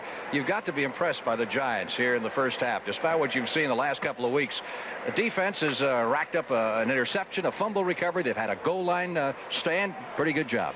Very fine job. The defensive line are controlling the line of scrimmage right now and leaving the room for the linebackers to go ahead and flow and make plays. And they're putting the Falcons in the long yardage situation on 3rd down. They're playing real well. Sims 12 out of 15, and of course Carpenter's run the football well. They haven't run it, you know, spectacularly, but what they have done is they've snapped the ball and they have run the football in terms of 2 and 3 and 4 or 5 yards at a time. What's happened to the Falcons offense? Well, I think you have to give the credit to the Giants defense, and they've just, you know, they've stumbled around here in the first half. You know, you can see the possessions in front of you right there. Only one nice drive, and then they turn the ball over, and they've been dominated by the defense, really. Well, that's a pretty good offensive football team, and we'll see if the Giants can keep it up. 16-0 here at halftime. Back with the second half kickoff in just a moment. The insulation is ready, and the time is now. It's all up to you to beat those high home heating and air conditioning costs. So get rolling. Add an extra layer of Owens Corning Pink Attic blanket insulation and score energy savings. If you act now, you'll get a free warm-up jacket with the emblem of your favorite NFL team. So get rolling. Add an extra layer of Owens Corning Pink Attic blanket insulation and score energy savings. If you act now, you'll get a free warm-up jacket with the emblem of your favorite NFL team. A great offer, only from Owens Corning. Tough trucks and revolutionary new cars. Dodge, an American revolution. Wang puts people in front of computers. And by Prestone 2 Antifreeze, America goes with Prestone.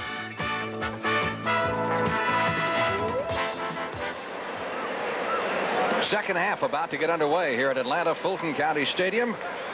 And Mick Luckhurst, who we haven't seen. No, he hasn't had much of an opportunity. They get down there in those, you know, the goal line situations, and they take 4 shots at it and don't get it in. So Luckhurst getting ready to kick off for the Atlanta Falcons. He's had a sensational year in the field goal kicking department. Something about the Falcons we should mention is that basically they are a second half team. They are. You know, they've done a great job, especially, Frank, in the fourth quarter. It's unbelievable, their stats in the fourth quarter. What is it? They've outscored their opponents in the fourth quarter in 11 straight football games, like 108 to 35 or whatever it is, and give or take a point. What does that tell you? Conditioning or what? No, I don't think it's all conditioning, because all football teams are good conditioning. It's as some teams take a little longer to really get going, and the staff does a good job of adjusting what they're doing with the ball and picking offensive plays and defensive to play. And it's a combination of a lot of things. Many times it's a mental attitude too. So the Giants on the receiving end of the kickoff for the first time this afternoon. McConkey fields it at the goal line, out to the 10. Great tackle off the specialty teams at the 11-yard line. Flying down the field was Tim Tyrell, number 32. That's Sarinsky. Sarinsky did it, Frank. They call this guy Sarinsky. After the commercial of the same name. He locks the ball up nicely. He starts upfield. He's following Cephas right there, number 31, and the guy comes right in behind him. Did a nice job of making that play. That was spectacular special teams play. Phil McConkey, the return man, the answer to the burning question, can a seasick sailor find happiness in the NFL? No way. Not on that particular play, but Giants will start this drive with very poor field position as a result. Phil Simms, outstanding first half. 12 out of 15 for 139 yards. And he was pretty well picking them apart, particularly from the shotgun. We got a problem here? Let's see. Frank, he didn't have to throw the ball downfield very far to get that first down. That's what was nice. I don't know if we got a clock problem here or not, but we've got a conference going on amongst various officials here before we put the ball into play with the first play from scrimmage in the second half. There's Bill Reynolds, number 53, line judge. The clock has gone berserk on us again. You know, that happens a lot here in this stadium. 15:46, that's interesting time. I've been in here at this stadium a few times and run out of time. You know? Your Eagles used to have some wars down here at the Falcons. We had some real wars with these people going through Lehman Bennett's years here coaching, and Chris Gardner was some intense football. We lost a playoff game. The very first playoff game I ever coached in as a head coach was in this stadium. The first, what they call that game, you know, it slipped my mind right now. The first wild card game. Wild card game. They still got it. Yeah. Well, they've got it straightened out now. 14 minutes, 45 seconds left to play in the third period. First and 10 for the Giants. And it may be up to the Falcons defense to make something happen here to get Atlanta back in this ball game. Simms comes out throwing here in the second half. Manuel at the 25, 30. He can move 50 and down to the 47-yard line. On the first play from scrimmage, the rookie Lionel Manuel. That was really well executed by Phil Simms. He did a nice job. Now you were going to watch him drop straight back. Nice on first down. Gets nice man-to-man coverage, just what he wanted. Nice square in pattern right there. Now you can see the tackle miss right there. Now watch him make this move. Boom, boom. He gets a block downfield by Gray, number 83. There he is, pulled down by number 37, Kenny Johnson. Pressure here on Simms. He paid the price. Boom, right darn near. Oh, it wasn't quite as bad as I thought it was. Well, he'll take that for a 42-yard completion anytime. That's what you call paying the price. Lionel Manuel, 7th-round draft choice from the University of Pacific. With the big reception of the Giants have a first down at the Atlanta 46. The give is to Carpenter. Carpenter with 43 yards rushing in the first half. His best running day this year was 83 on the ground against the Dallas Cowboys in that big Giant victory at Giant Stadium. That time he carries to the 43 for a pickup of 3. It'll be 2nd and 7.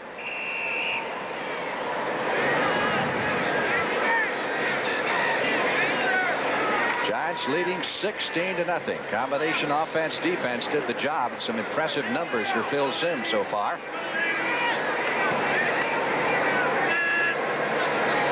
From the Falcon 43 on 2nd and 7. Simms, little toss, going to Carpenter inside the 40, 35.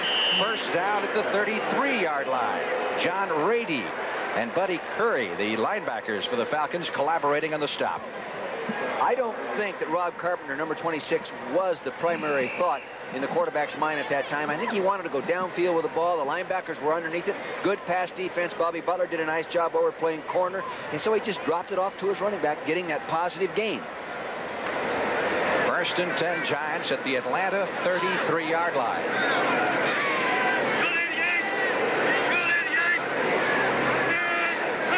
Couple of touchdowns, a field goal, and a bobbled extra point. As they continue to run it well, they move it down to the 30-yard line.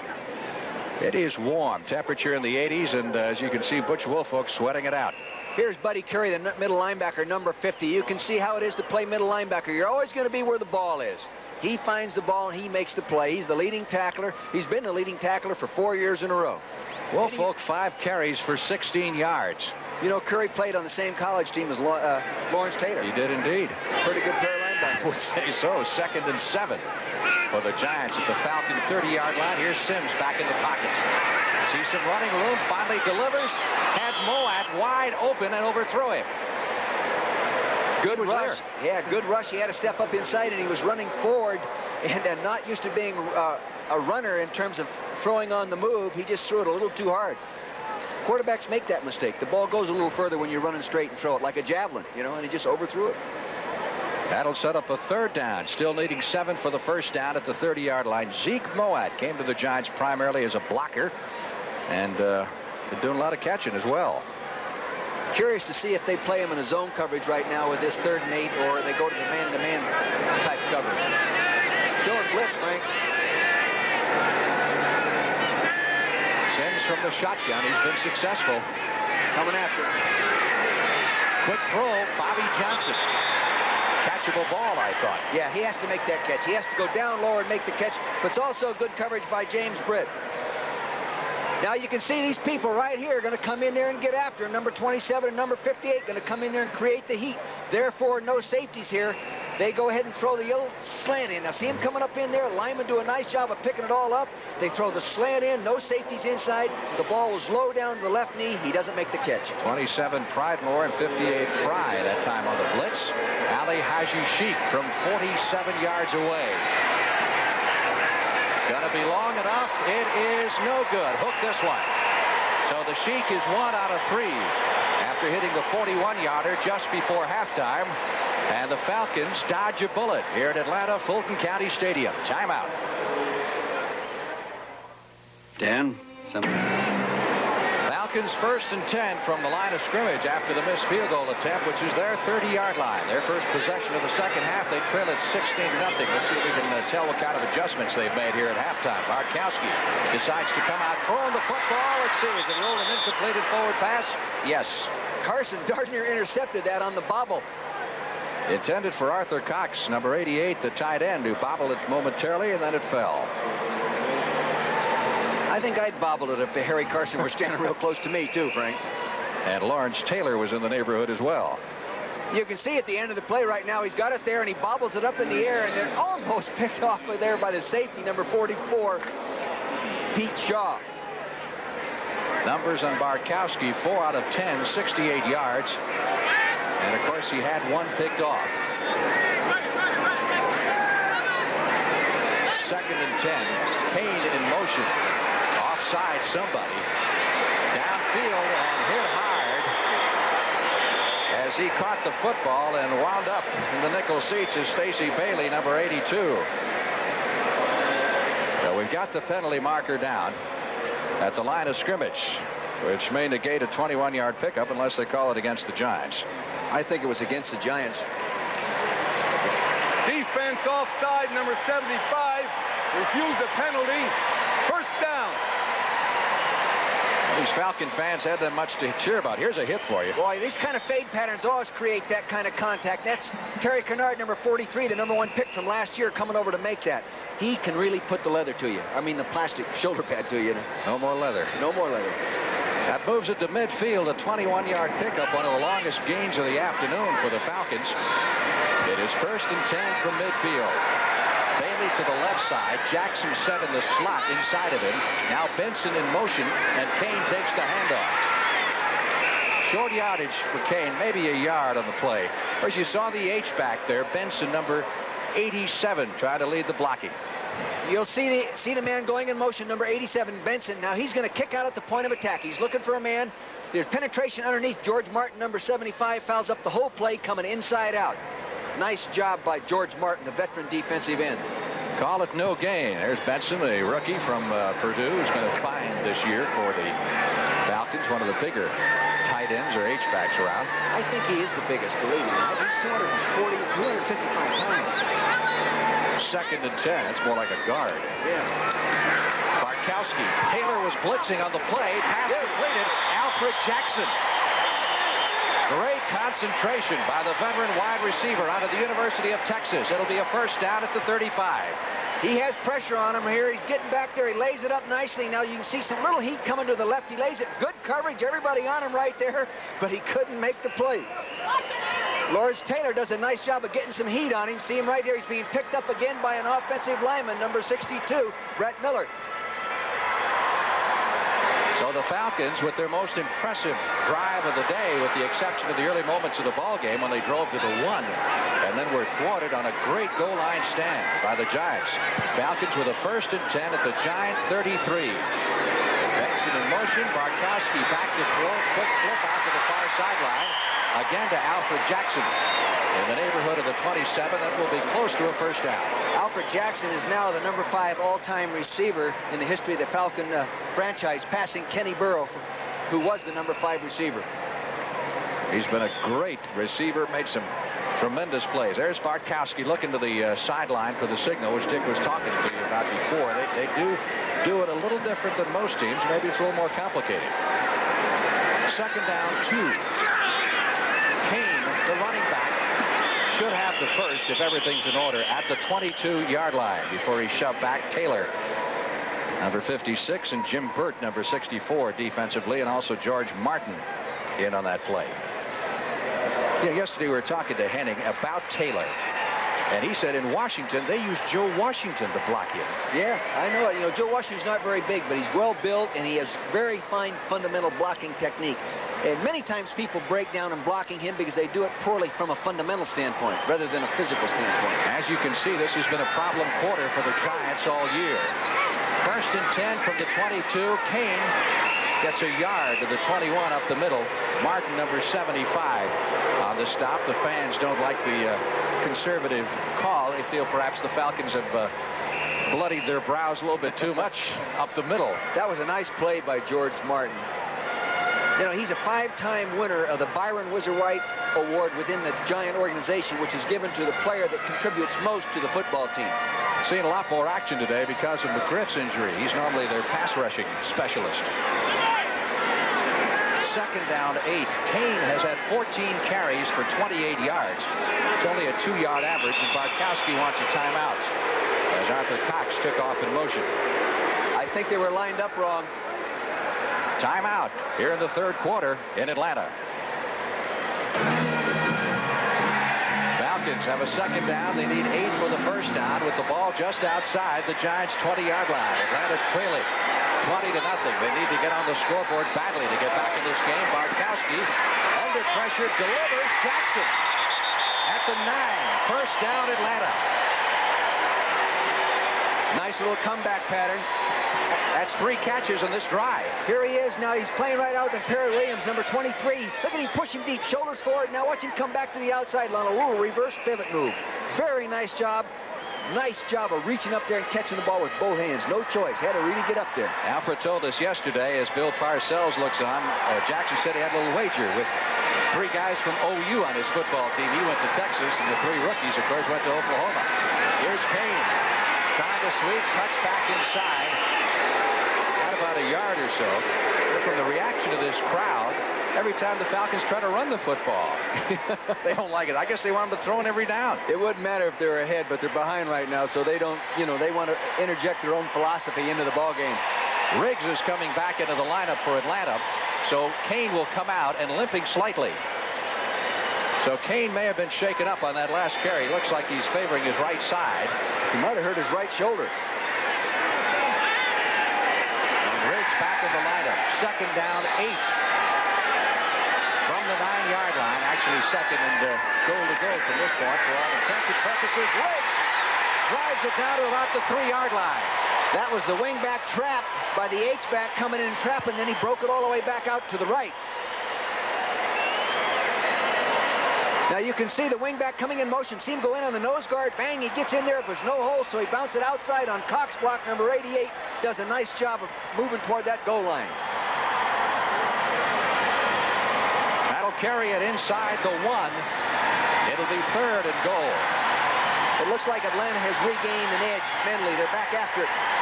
Tyrell, 32, coupled with Riggs, 42 in the backfield. They go with Riggs, and Riggs drives into the end zone. Touchdown.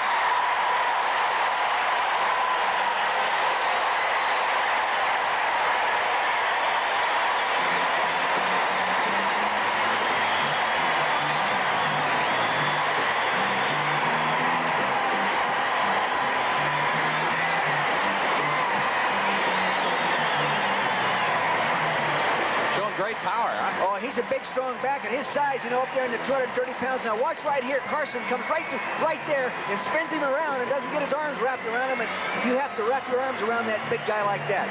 Gerald Riggs, number 42, takes it in. 230 pounds of him. Mick Luckhurst on to try the extra point. He's perfect this year, 18 out of 18, and keeps that string intact. So the Falcons have scored. We'll be back in just a moment. Well, these fans here in Atlanta finally have something to cheer about as the Falcons are on the scoreboard. And Atlanta with some momentum as Luckhurst gets ready to kick off. Impressive scoring drive. And Riggs taking it the final yard. Key catches, 3 of them by Alfred Jackson in that drive. McConkey at the 5-yard line. 15. Stop just short of the 20. Frank, the tempo of the game is changing. Atlanta all of a sudden has decided they're going to play. That mental edge is so important in football games. Coming up next, the Cowboys and the Redskins in the big showdown at RFK Stadium. Can you imagine how that stadium will be? Can you imagine how that stadium will be? It'll be rocking. Redskins, of course, have won 4 in a row, and the Cowboys in a bit of a slump, and this could be a very important game for Gary Hogeboom. It might be a critical game for Gary. You could see Danny White back in there if the Cowboys don't pick up. You'll see it all on CBS right after this one. Fans have certainly gotten into this game now. They are roaring here in Atlanta. First down from the 19-yard line. Sims, who's done extremely well with those short throws to Carpenter. And Carpenter across the 25 out to the 27 for a pickup of about 7 yards. Bobby Butler, 23, and Buddy Curry, number 50, on the stop. Throwing to that fullback out of their backfield, Frank, is a little bit easier against the Falcon defense because the outside linebacker on the strong side of the formation is lining up back inside over the tackle area in that 4-3 defense. So he has a little further to go to get outside there. Now, Sims has now hit 15 out of 20, and most have been of the short variety, 170 and 97 yards throwing. Second down, and a long yard for the first down, actually closer to 2, and Carpenter trying to pick up the first. Did not get it. Rick Bryan, number 77, and Benish, Dan Benish, number 69, on the stop. Rick Bryan, there he is in the middle of your screen, number 77. Belcher, number 73, comes over on him, and Ard, number 67, but he controls him, throws him off, and makes the play and proves why he was picked number 1. Well, we saw him against New Orleans in the first game of the season, and he will always remember his first NFL tackle was for a safety. You know, the coaches tell me that he is one of these players that's never satisfied with his performance. You go up to him and say, "Chief Bryant, you did a great job. You played well. We liked you on the films." And he says, "Coach, I'm not happy. I'm not happy with how I played. I know I can play better." Really a motivated guy. As a coach, you got to love to hear that. It's R.C. Thielman. We were talking about the offensive lineman for the Atlanta Falcons. I don't know. Maybe you got a camera. How'd you like to get hit in the head with that thing? He's been playing all year. Third down, about 1.5 feet for the first. Big play for the Giants as the Falcons have the momentum. And it'll be close as Carpenter tries to go up over the top.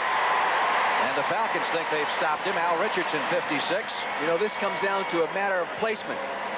It's a judgment placement of the ball by the official. It's close. The linebacker did a great job of getting up over the top and hitting him while he jumped in the air. Everybody's official right now. Look at Belcher. Benson was in on the play. He thinks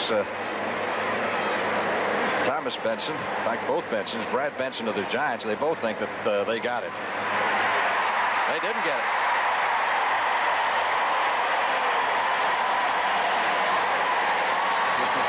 Obviously, you do not go for it at this point.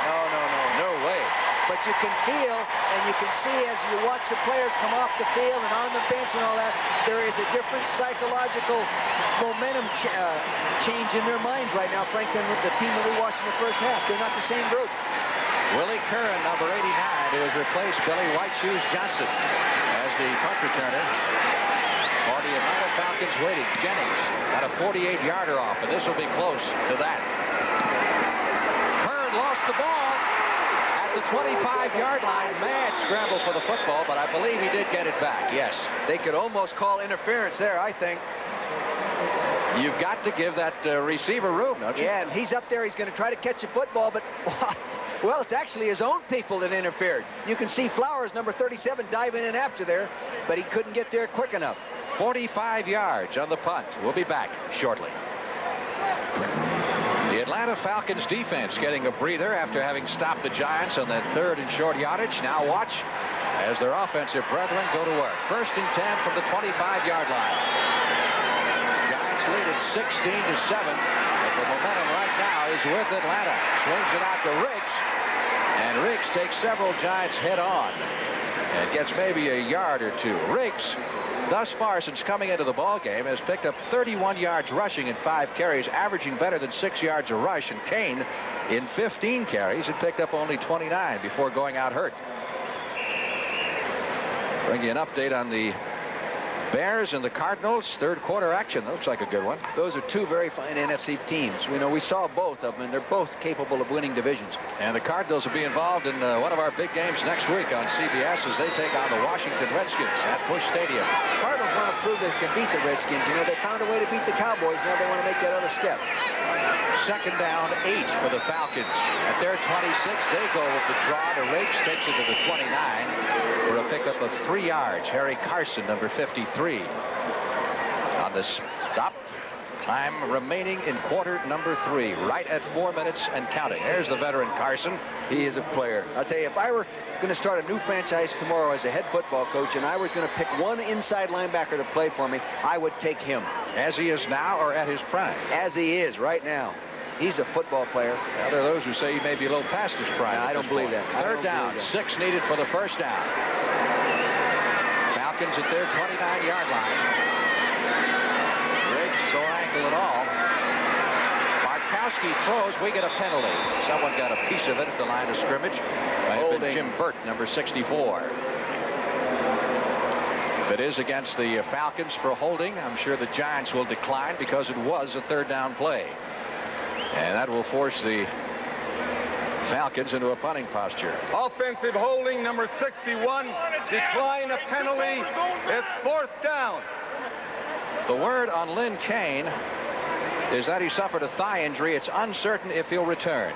Scully's really hot about that call. He evidently did not think he held the man, and he was really hot. Have you ever seen an offensive lineman who thought he held anyone? Some of them know when they do it, but I think Scully probably really felt he had a gripe coming because he's a very, very mature player and a good common sense guy. I don't think he'd complain if he thought it was just. McConkey fielding the high punt by Jack Romero at the 30, gets a 5-yard return. And Zarinsky again. Little Phil may have a tough time getting out of bed tomorrow morning. Somebody's got to block this guy. He has really been doing a nice job. Look at that. You're up there. You're at the mercy of your block now. You get started. You're heading upfield, and here he comes right in. Watch him flash right there. Nobody blocked him. That's some people. Number 44, Tate, tried to get a shot at him, but couldn't do it. New York Giants with the football. 1st and 10 from the 35-yard line. Giants leading 16-7, but the Falcons have come back strong here in the second half. That's little Manuel again at the 40, 35, 30. Manuel to the 20 and down at the 16. Lionel Manuel The coverage rolled up on him. You can see he has time now. He sets in and waits for the pattern to develop. He ran in behind the double coverage right there. Zone defense. Now he becomes the ball carrier. Rating number 59 reaches for him, can't make it. Tom Proydmore misses him. This guy can run with the football. LeBaron would have liked to throw him passes at UOP. Huh? Well, I would think so, as a matter of fact. Lionel Manuel, a minnow among mastodons. Where'd you get that one? I just happened to find that one. Oh. First down at the 17-yard line. Woolfolk on the carry. Stopped at the line of scrimmage. Harold Parcells told us about Manuel a couple of weeks ago, that he makes such great cuts. Remember? Yeah, he really has that great cutting ability, and he has the good balance, runs with a good base, and then he can make those darting moves. 49 yards, the pickup on the pass play as Manuel comes back into the lineup. Now that isn't either. That's Johnson, 88 instead of 86. He and Johnson look very much alike. Gray wide to the left side. And they put Johnson in the slot inside of him up at the top of your screen. 2nd and 10 from the 18. The Giants need a score here. Sims under pressure had Moat wide open at the 5. He could have walked into the end zone. Pitts, number 74, the defensive left end, did a nice job of getting some heat on him right there and made him throw it a little bit higher than he would have if there was no pressure. You can see Pitts, number 74. Now, see, he's isolated right. He gets the rush. He's on Benson, number 63. Carl Nelson, rather. Carl even tried to trip him. Woolfolk didn't do a very good job of blocking him right there. I think Sims ought to talk to Woolfolk about that. That was a poor effort. If they'd have given him a second more, he would have had the touchdown, because Moat was wide open. 3rd and 10 for the Giants. They're at the Falcons' 17-yard line. Uh-oh, showing blitz, Frank. 1:40 left in the 3rd quarter. Here they come. They're after Sims. He gets it away, looking for Moat, and dropped it in behind him. You see, Sims was upset. Look at him. Is he mad because he didn't think Moat looked? Moat evidently had a side adjustment to use and go into when they showed the blitz, and he didn't do it, and Sims is hot. See, that a breakdown like that costs you a touchdown. Well, it's cost him touchdown in the last 2 plays. Yeah. Both times to Moat, who was wide open. Ali Haji Sheikh, 1 out of 3, but this will be his closest attempt. This is a 34-yard effort. His other 3 efforts were 41 or beyond. This one's good. So the Sheikh hits from 34 yards away. He's hit from 41, and he's missed from 42 and 47. And the Giants have a little breathing room here with 1:32 left to play in the 3rd quarter. The Giants leading the Falcons 19-7. Ali Haji Sheikh prepares to kick off. The deep man, Rodney Tate, number 44, formerly with the Cincinnati Bengals. Short kickoff, fielded at the 12, 20, 25. Hurdles across the 30. We get a flag on the play as Tate carries it to the 34-yard line. There was a vicious knockdown block out there, Frank. Oh, my God, I could feel it from here. And normally that will go against the receiving team. So what else is new? The familiar blocking from above the waist, from behind, will cost the Falcons field position here. The Falcons are one of the most penalized teams in football, averaging 9.3 penalties a game. On a run-back team, illegal block. It's on Cliff Benson, number 87. See, Cliff Benson, number 87, coming in from the left side of your screen, down the left-hand corner. Now, right there, he hit him right there in the back. Illegal block, no question about it. That's a call we see too often, I think. Well, that's a clip, regardless of what you call it. Yeah. You know, the one I don't like to see is when they get the hands out or something like that and give a little shove, and then it's called. But that you have to call. 1st and 10 for the Falcons, who move back to their 14-yard line. They trail it 19-7. The H-back, Benson in motion. Riggs up the middle, 25 out to the 30. Fumbled the ball after the play had been whistled dead. That's a 1st down, Atlanta, at the 27-yard line. And boy, it did open up that time for Riggs, but he may have re-injured that ankle. Watch the wingback now coming in motion right here. He's going to come in, moving in like that, and he's going to trap that nose guard, opening up that hole. Now watch this. As he comes in motion, Pow! He gives him a nice shot right there. The guard does a nice job of getting right up in on him right there. There's a nice hole. R.C. Tillman, 68, did a nice job of cleaning it out on that linebacker. Boy, that was a well-executed trap. Well, the Falcons may be down to their 4th running back because Riggs was shaken up on the play with an ankle injury. For an NFL Today report, here's Brent in New York. Frank, this is why Irv Frost believes Walter Payton is the best all-around running back ever to play, including Jim Brown. Watch him on the lead ahead of Jim McMahon. He sticks his helmet in there, takes a linebacker out of the way. McMahon to the 1. Bears score. Cardinals come right back, and now they lead at 24-21. Back to Frank. Time remaining in our game, under 50 seconds. 1st and 10. Riggs limped off the field, and Cliff Austin has now come in at the running back slot. So the Falcons this year are down to their number 4 running back. They lost Andrews, of course. Riggs went out with the injury. Kane went out a bit earlier. And on comes Cliff Austin. He's only carried the ball 3 times coming into this game for 4 yards. Give you a rundown on some other scores. There's a nice tight one. The Jets in Cleveland, Frank. Tampa Bay and Detroit tied in the 4th. Detroit struggling, aren't they? And Miami finally get on track in the 3rd. Our score 19-7. The Giants leading. 2nd down 7 for the Falcons at their 30-yard line with Cliff Austin in the 1-back offense. Bartkowski, good protection, goes over the middle. Fine job by Floyd Hodge, number 83, after catching the football. Carl Banks eventually making the stop. That's close to another 1st down at the 38-yard line. And time has run out here in the 3rd period at the end of the 3rd quarter mark. 19-7, Giants. By Pontiac. Cars built with a feel for the road. Pontiac, we build excitement. Light beer from Miller. Everything you've always wanted in a beer and less. And by Federal Express. When you have a package that absolutely positively has to be there overnight. Federal Express.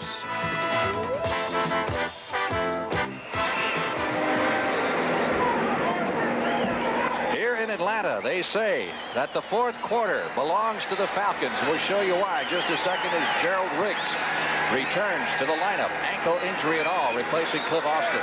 1st and 10 from the 38-yard line. The fake to Riggs. Bartkowski goes near sideline to Arthur Cox. Did not fool the Giants. Nothing whatsoever. Banks, a very active linebacker, the first linebacker picked in the draft this year. This is why they say in Atlanta the 4th quarter belongs to the Falcons. That's quite a stat. You know, and it's amazing how much that kind of thought helps you right now as you go into the huddle as an offensive football team. They really believe they can whip people in the 4th quarter. They're going to have the opportunity to prove it, Frank. Henning heard you. He's probably saying to himself, I hope Vermeil knows what he's talking about. He knows I don't. 2nd and 11. Loss of a yard in the play back to the 37-yard line. Lloyd Hodge is in motion. He's the H-back. Bartkowski blitzed by Taylor. He got it away. Hitting Hodge at the 45, takes it across the 50 to the 48, and Lawrence Taylor helps Mr. Bartkowski to his feet and says, I'll be back shortly. Hodge filling in for Billy Whiteshoes at that position, and that, you know, those long yard situations, did a nice job of beating the man-to-man coverage, and Kenny Daniel did a really good job of fighting him for it, but boy, that was tough. Here's old Lawrence Taylor when he rushes. See, now he's rushing from the opposite side that he normally does there. The back missed him, but he had so far to go, the quarterback got rid of the ball before he could get there. 1st and 10 for the Falcons at the Giant 47-yard line after the 17-yard pickup. Bartkowski again under pressure, pumps it once. Rainbow down in the end zone, and it falls incomplete, intended for Bailey. And the fans thought he was held up down there by Williams. Actually, it looked more like offensive pass interference than defensive pass interference.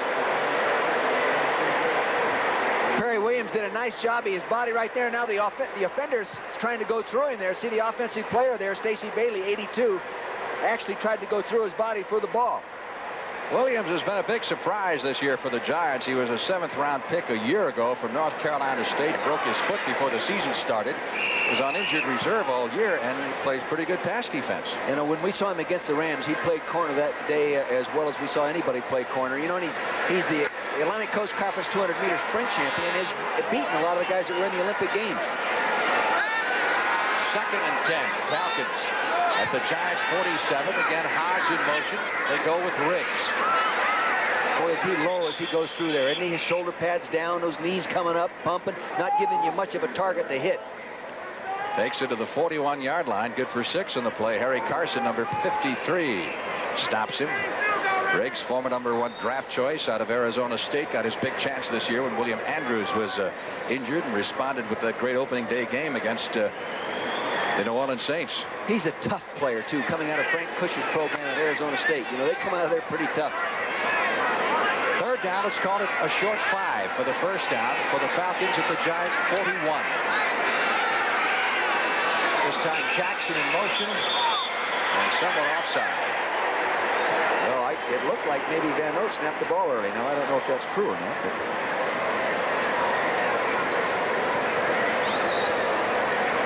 maybe he doesn't have enough experience. Huh? Could be. Illegal procedure. I think Ben forgot to turn his mic on, but reading his lips, I think he said illegal procedure. They call him Hemingway. See that beard? Looks like you. It's gray, too. 16 years in the league. What a fine guy. He's playing his 209th game today. It's the oldest lineman in pro football. Only 2 players in the league older than he is are Jim Hart and Jan Stenerud.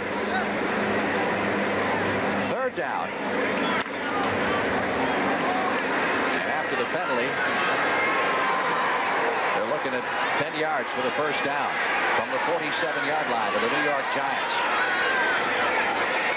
Hodge, the motion man. Bartkowski, flag down. Pass incomplete. Intended for Bailey in heavy traffic. They're going to call holding back there. I'll bet you any money. That's it. Yeah. Holding against Atlanta. So again, chances are the Giants will decline because it will put Atlanta in a situation where they have to punt. Number 78, decline the penalty. It's 4th down. 78. Mike Kenny almost never has holding called on him. Very few penalties ever called on this guy. The great veteran Pro Bowler missed a couple of games this year for the first time. You know what his hobby is, Frank? He's a gourmet cook. Everybody's got to have something, huh? Yeah. McConkey is deep. Shacamaro to do the punting. Ooh. Williams got awful close to that one. McConkey tried to keep from out of bounds, but couldn't do it. As momentum carries him out at the 12-yard line. And that's where the Giants will put it in play with 12-16 left to play in the game. Frank Lever along with Dick Vermeil. 12 minutes, 16 seconds remaining. The Giants led at halftime, 16-0. They've added a field goal. The Falcons have tacked on a touchdown. So it's 19-7. New York with the ball in a 1st and 10 deep in their own territory at the 12. The markers are down as Wolfel tries to get outside and is run out of bounds for a loss of about 5 back at the 7. Never did turn the corner. Couldn't get out there. I think the Falcons were offsides, though. Boy, they're getting a lot of penalties. You can see why they're the 2nd most penalized team in football. Defense was in the neutral zone. 5-yard penalty and 1st down. It's actually a 10-yard play when you count the loss. You can see the left side of the line. Pitts right there, number 74. Jump across, the ball snap. He didn't get all the way back. He's in the neutral zone. 5 yards. That'll move it up to the 17-yard line. It'll be 1st and 5 for the Giants from that point. The 2nd most penalized team in the league.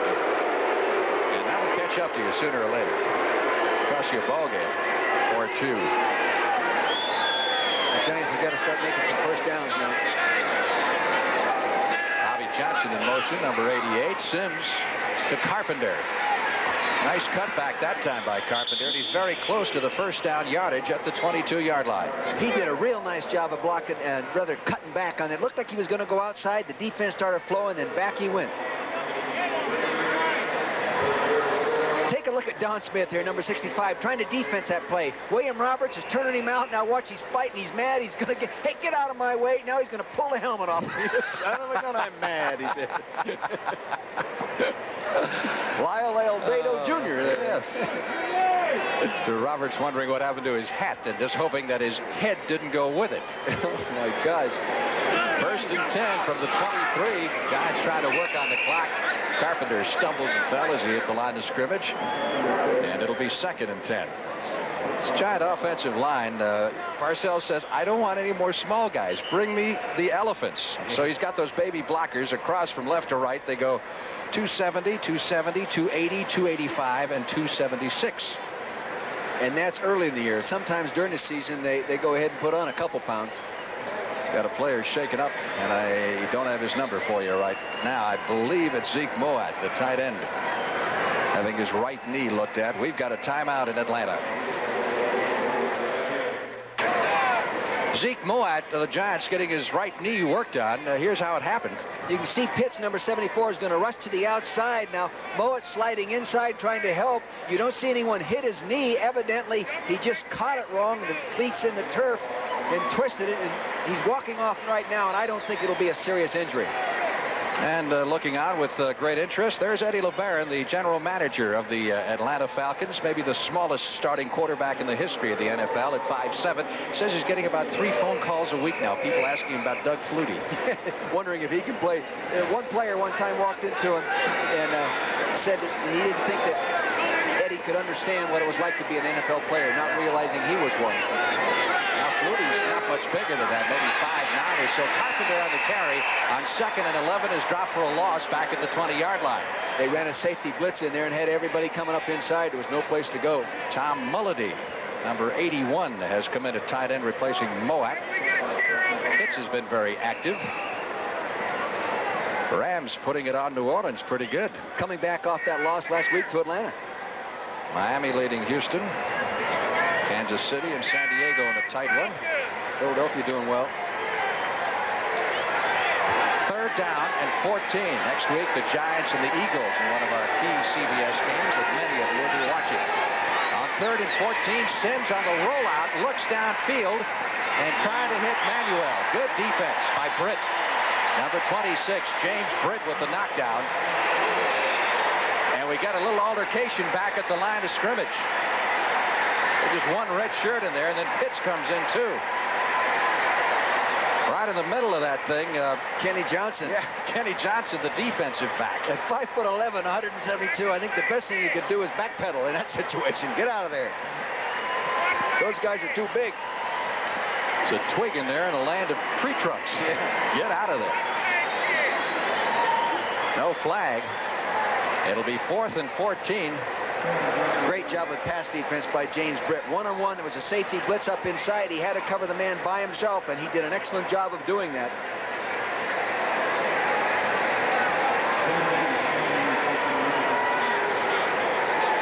All right, let's play ball. Jennings to do the punting, and Willie Curran is deep, respecting Jennings' leg. He's all the way back to the 30-yard line. Jennings punting from the 5. We get a flag. Yet another marker. This is a short kick. Bounces at the 50 to the Falcons' 45. And will be down at about the 46, but the marker is thrown at the line of scrimmage. Let's see if they have to bring it back. Ben Dreith getting the word there from the head linesman, who is Dale Williams. And Ben says, let's come on back. We have something to talk about. Looks like illegal procedure against the Giants is going to be declined. Illegal motion on the offense. Decline a penalty. 1st down the other way. Timeout here in Atlanta.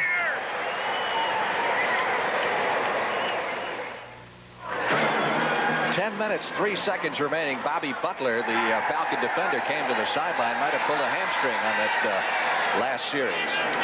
1st and 10, Falcons at the 45. Riggs outside, crosses the 50, and down to the 49-yard line.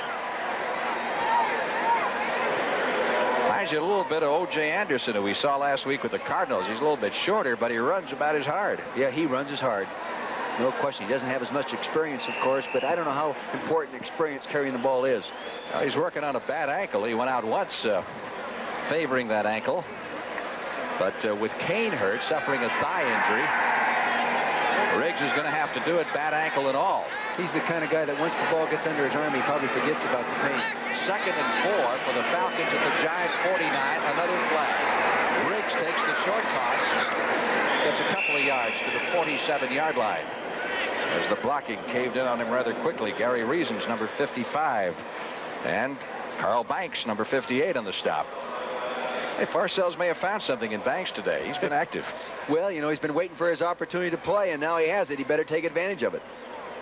He's filling in for Andy Hedden, who was injured last Monday night against San Francisco. Procedure penalty against the Falcons. It's interesting what they called him as his nickname was in college. Remember that? Banks? Yeah. Killer.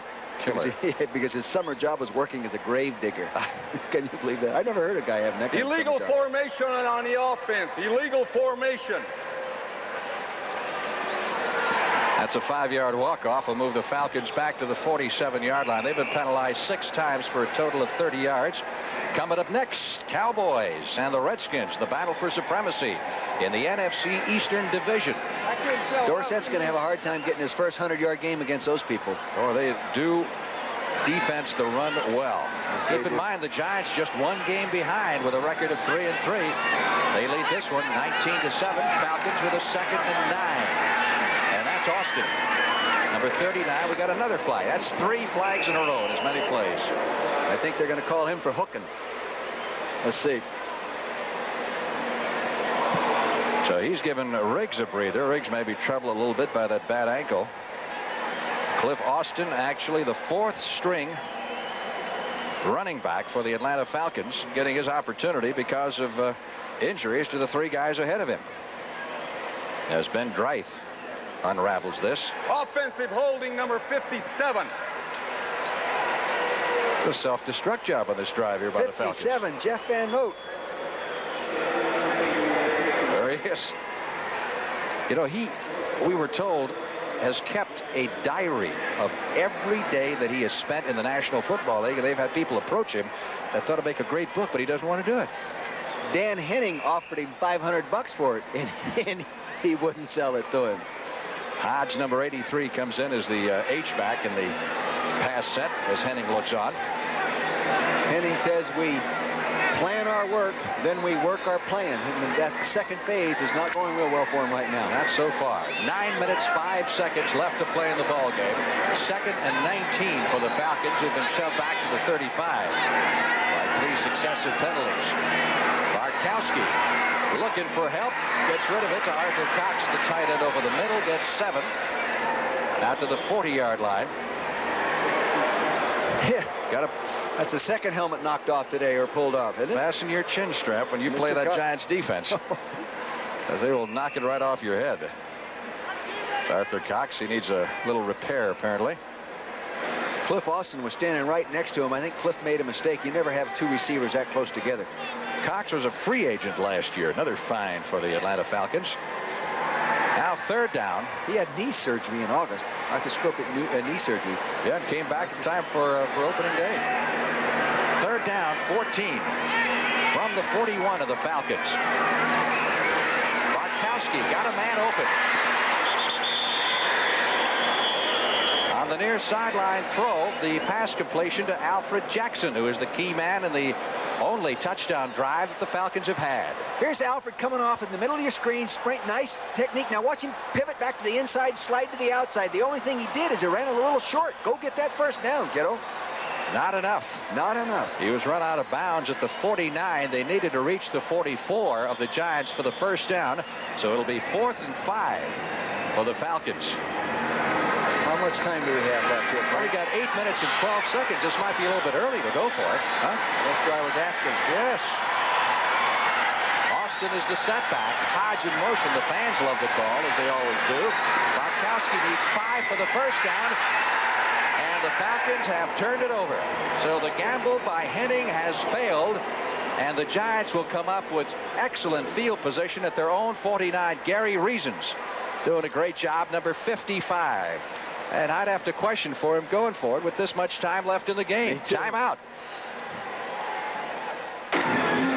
Well, there's the situation here in Atlanta. 8 minutes and 8 seconds remaining. The Giants leading 19-7. They have a 1st down at their 49-yard line. And Phil Simms would like to work on the clock a little bit here. A few 1st downs. Run that clock down. Because the Falcons need 2 scores. Carpenter across the 50 to the 48. But I still question Henning's decision to go for it on 4th and 5. Whenever you make that kind of decision, Frank, you leave yourself wide open to be second-guessed. I sort of look at this that you're only 2 plays out of the ball game right now. 2 big plays, 19-7, and to give him the ball at this time at that place in the field, boy, I'll tell you, it'll come back to haunt him. We'll see. Henning looking at the clock right now rather anxiously, which shows 7 minutes and 35 seconds. Zeke Mowat's back in at tight end, so evidently the knee was not too bad, Frank. Pick up a 4 by Carpenter in the last play. 2nd and 6 for the Giants at the Falcon 48-yard line. Byron Williams, number 87, is the man in motion, the Giants wide receiver. Blitz that time, and it worked at perfection as Kenny Johnson knifed in from the left side and down Carpenter before he had a chance to take a step. You know what happens many times, Frank? The Giants have played poorly for 2 weeks in a row. Atlanta Falcons are studying those films, and their players just come off a big win last week, and they start looking at those films, and those films set up the football team for a kill. You know, you're just mentally not into it like you would be if you were going in and watching a team play super for 2 weeks in a row. 3rd and 8 for the Giants from midfield. And it couldn't help maybe being overconfident. They looked those last 2 Giant films.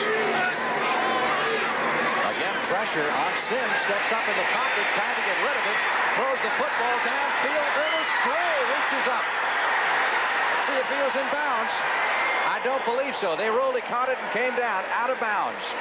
And Sims has part of the turf on his helmet after going down that time. Here's Sims standing right back here. You talk about throwing the ball out of a foxhole. Watch this thing now. The rushers are going to be coming after him in many different spots. Now you'll see that people coming in a little stunt right up inside there. Curry, number 50.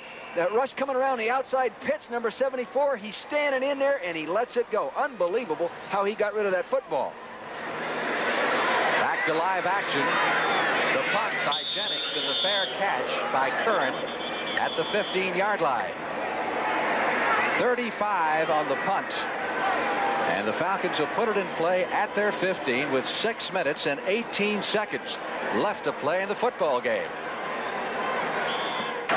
Getting close to a now or never situation for the Falcons, who need 2 scores to get back in this game, and they both have to be touchdowns. And Bartkowski wants a big chunk right here. Spears. Bailey on the far sideline at the 34-yard line. Well, was Ernest Gray in bounds or out of bounds a moment ago? Well, it looked like to me from here that he was. You can see him going up high for the football. He's got it in one hand now. One foot comes down. The other one out of bounds. Now it's the question whether number 23, Bobby Butler, forced him out. It didn't look like he did. It's a good call. A 19-yard pickup on the pass from Bartkowski. Steve has now thrown 25 times, completed 15 for 186 yards. First down from the 35. Little half roll this time, but it's picked off. Picked off by the New York Giants. Gary Reasons still on his feet and is finally down in the neighborhood of the 20-yard line. Jeff Van Note made the stop, but a big play for Gary Reasons. You see Gary Reasons now, number 55, your left linebacker in the middle of your screen, dropping to his left. You follow him to your left of your screen. Now Bart goes ahead and throws the ball. He falls back inside, picks it off. Now he becomes a running back. He's looking for blockers. Now watch him direct traffic here. See him pointing there. He says, go block R.C. Tillman, number 67. Go block that 68. All right, he got a nice block there from Lawrence Taylor, number 56. Marshall's down there. Nice play by the number 4 pick rookie. 26 yards on the interception return, a first down at the Falcon 22-yard line for the New York Giants. Running room up the middle that time for Joe Morris, as the Giants have to be breathing a little bit easier. Van Note came limping off the field after making that tackle. Well, Reasons got his big starting opportunity, moved in ahead of Joe McLaughlin today, and he comes up with a big defensive play. The ally of the New York Giants, just over 5.5 minutes remaining. That's his second big play. He was the man that knocked down that crucial 4th down pass, Frank. That's 2 big plays in a row for him. pressure situations. 2nd and 5 from the 18-yard line. Morris and Wofolk are their setbacks, or rather Morris and Carpenter, and Morris again getting the call over the right side to the 17 or so, maybe a yard. Dan Benish, number 69, coming up to make the stop. Falcons defense digging in, trying to get the football back. Falcons last year started 2-5. They've improved on that. Back in 1980, they started 3-3, and that year went on to go 12-4. As we compare the marks of the two quarterbacks, Sims has got another pretty good day. 2 interceptions for Bartkowski. He doesn't throw 2 interceptions very often. 3rd and 5. Falcons come with the blitz. And it pays off this time as Sims is buried behind the line of scrimmage.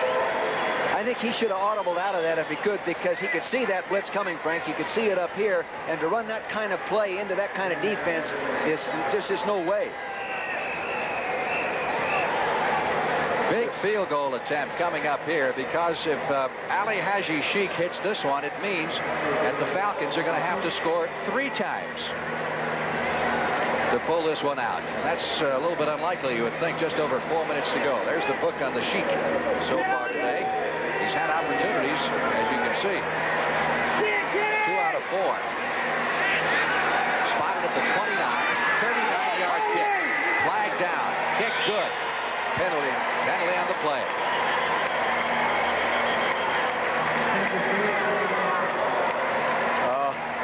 They called Carson for hooking at the wingback position. Holding the call against the Giants, so erase the successful field goal. Look at the disgust on the face of Bill Parcells, the second-year head coach of the New York Giants. Offensive holding number 53. No field goal, 10-yard penalty. Well, instead of a 39-yarder, now he's looking at 49. Your odds drop, your percentage chances. Of course, when this guy was kicking right, it didn't make any difference. Last year from this distance, he hit 8 for 11. Parcells says he's seen him kick him 60 and 70 in practice. A little different in practice. With no rush. 49 yards. Blocked this time. I believe it was Fry who was in there, and the Falcons will take over at the 39. Parcells can't believe it. David Fry, number 58, broke through there, the linebacker. You can see right the left corner of your screen, number 37, Johnson going outside, and then the linebacker went inside and got to it. Carson has to stay inside tighter at that wingback position. See, he was so concerned about that last penalty.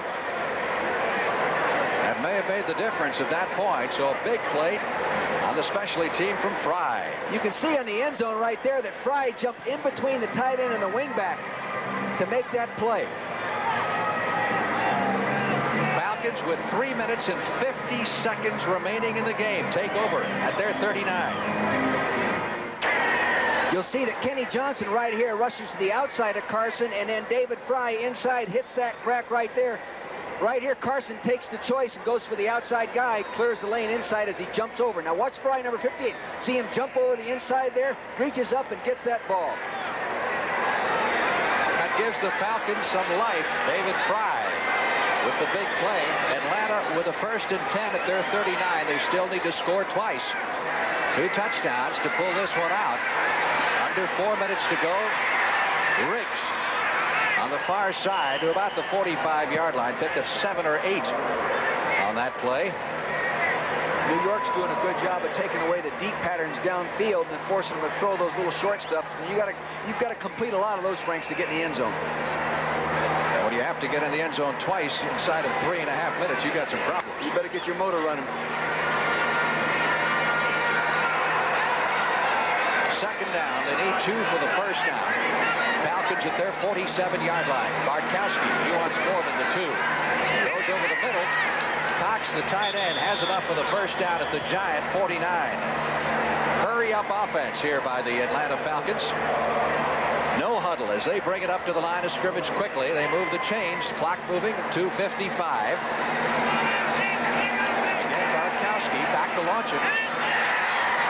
Again, they pick up 7 or 8 yards on the play, but lose precious time as Riggs makes the reception at the Giant 40-yard line. And again, the Falcons go with no huddle. 2 minutes and 35 seconds.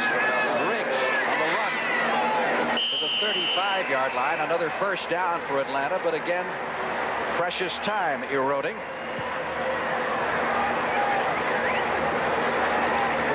First down at the Giant 35. 2 minutes, 15 seconds left to play. Close to the 2-minute warning this time. Bartkowski looking long and goes short to Michael Landrum, number 80, one of the backup tight ends at the 33-yard line. Here's a timeout being called with 2 minutes and 6 seconds by the Falcons. First of their 3 timeouts, and Carl Banks, the rookie linebacker who has played so well for the Giants, is down on the field.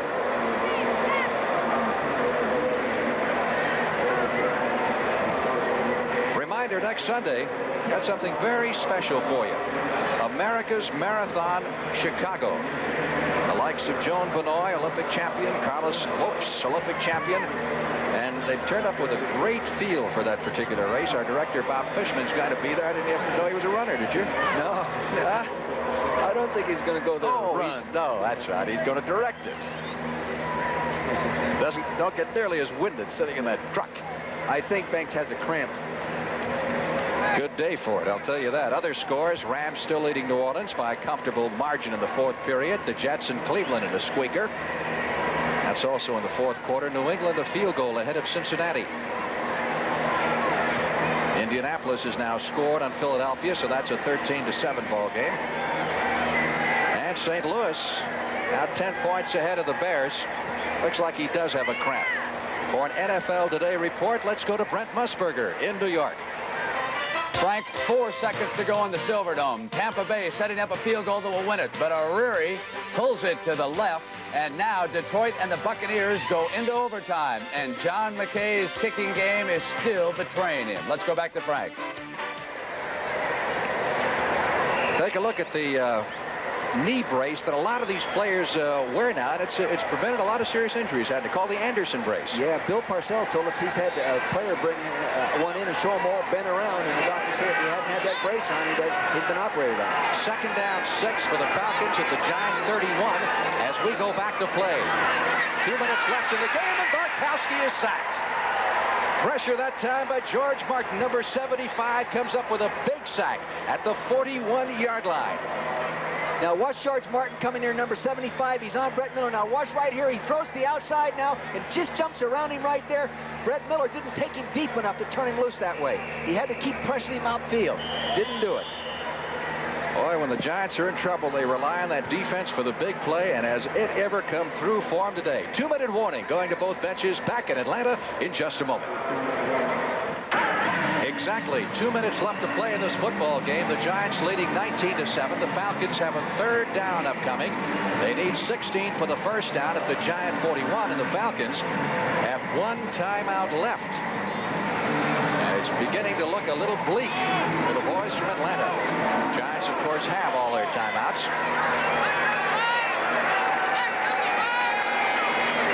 Bartkowski needs at least the first down.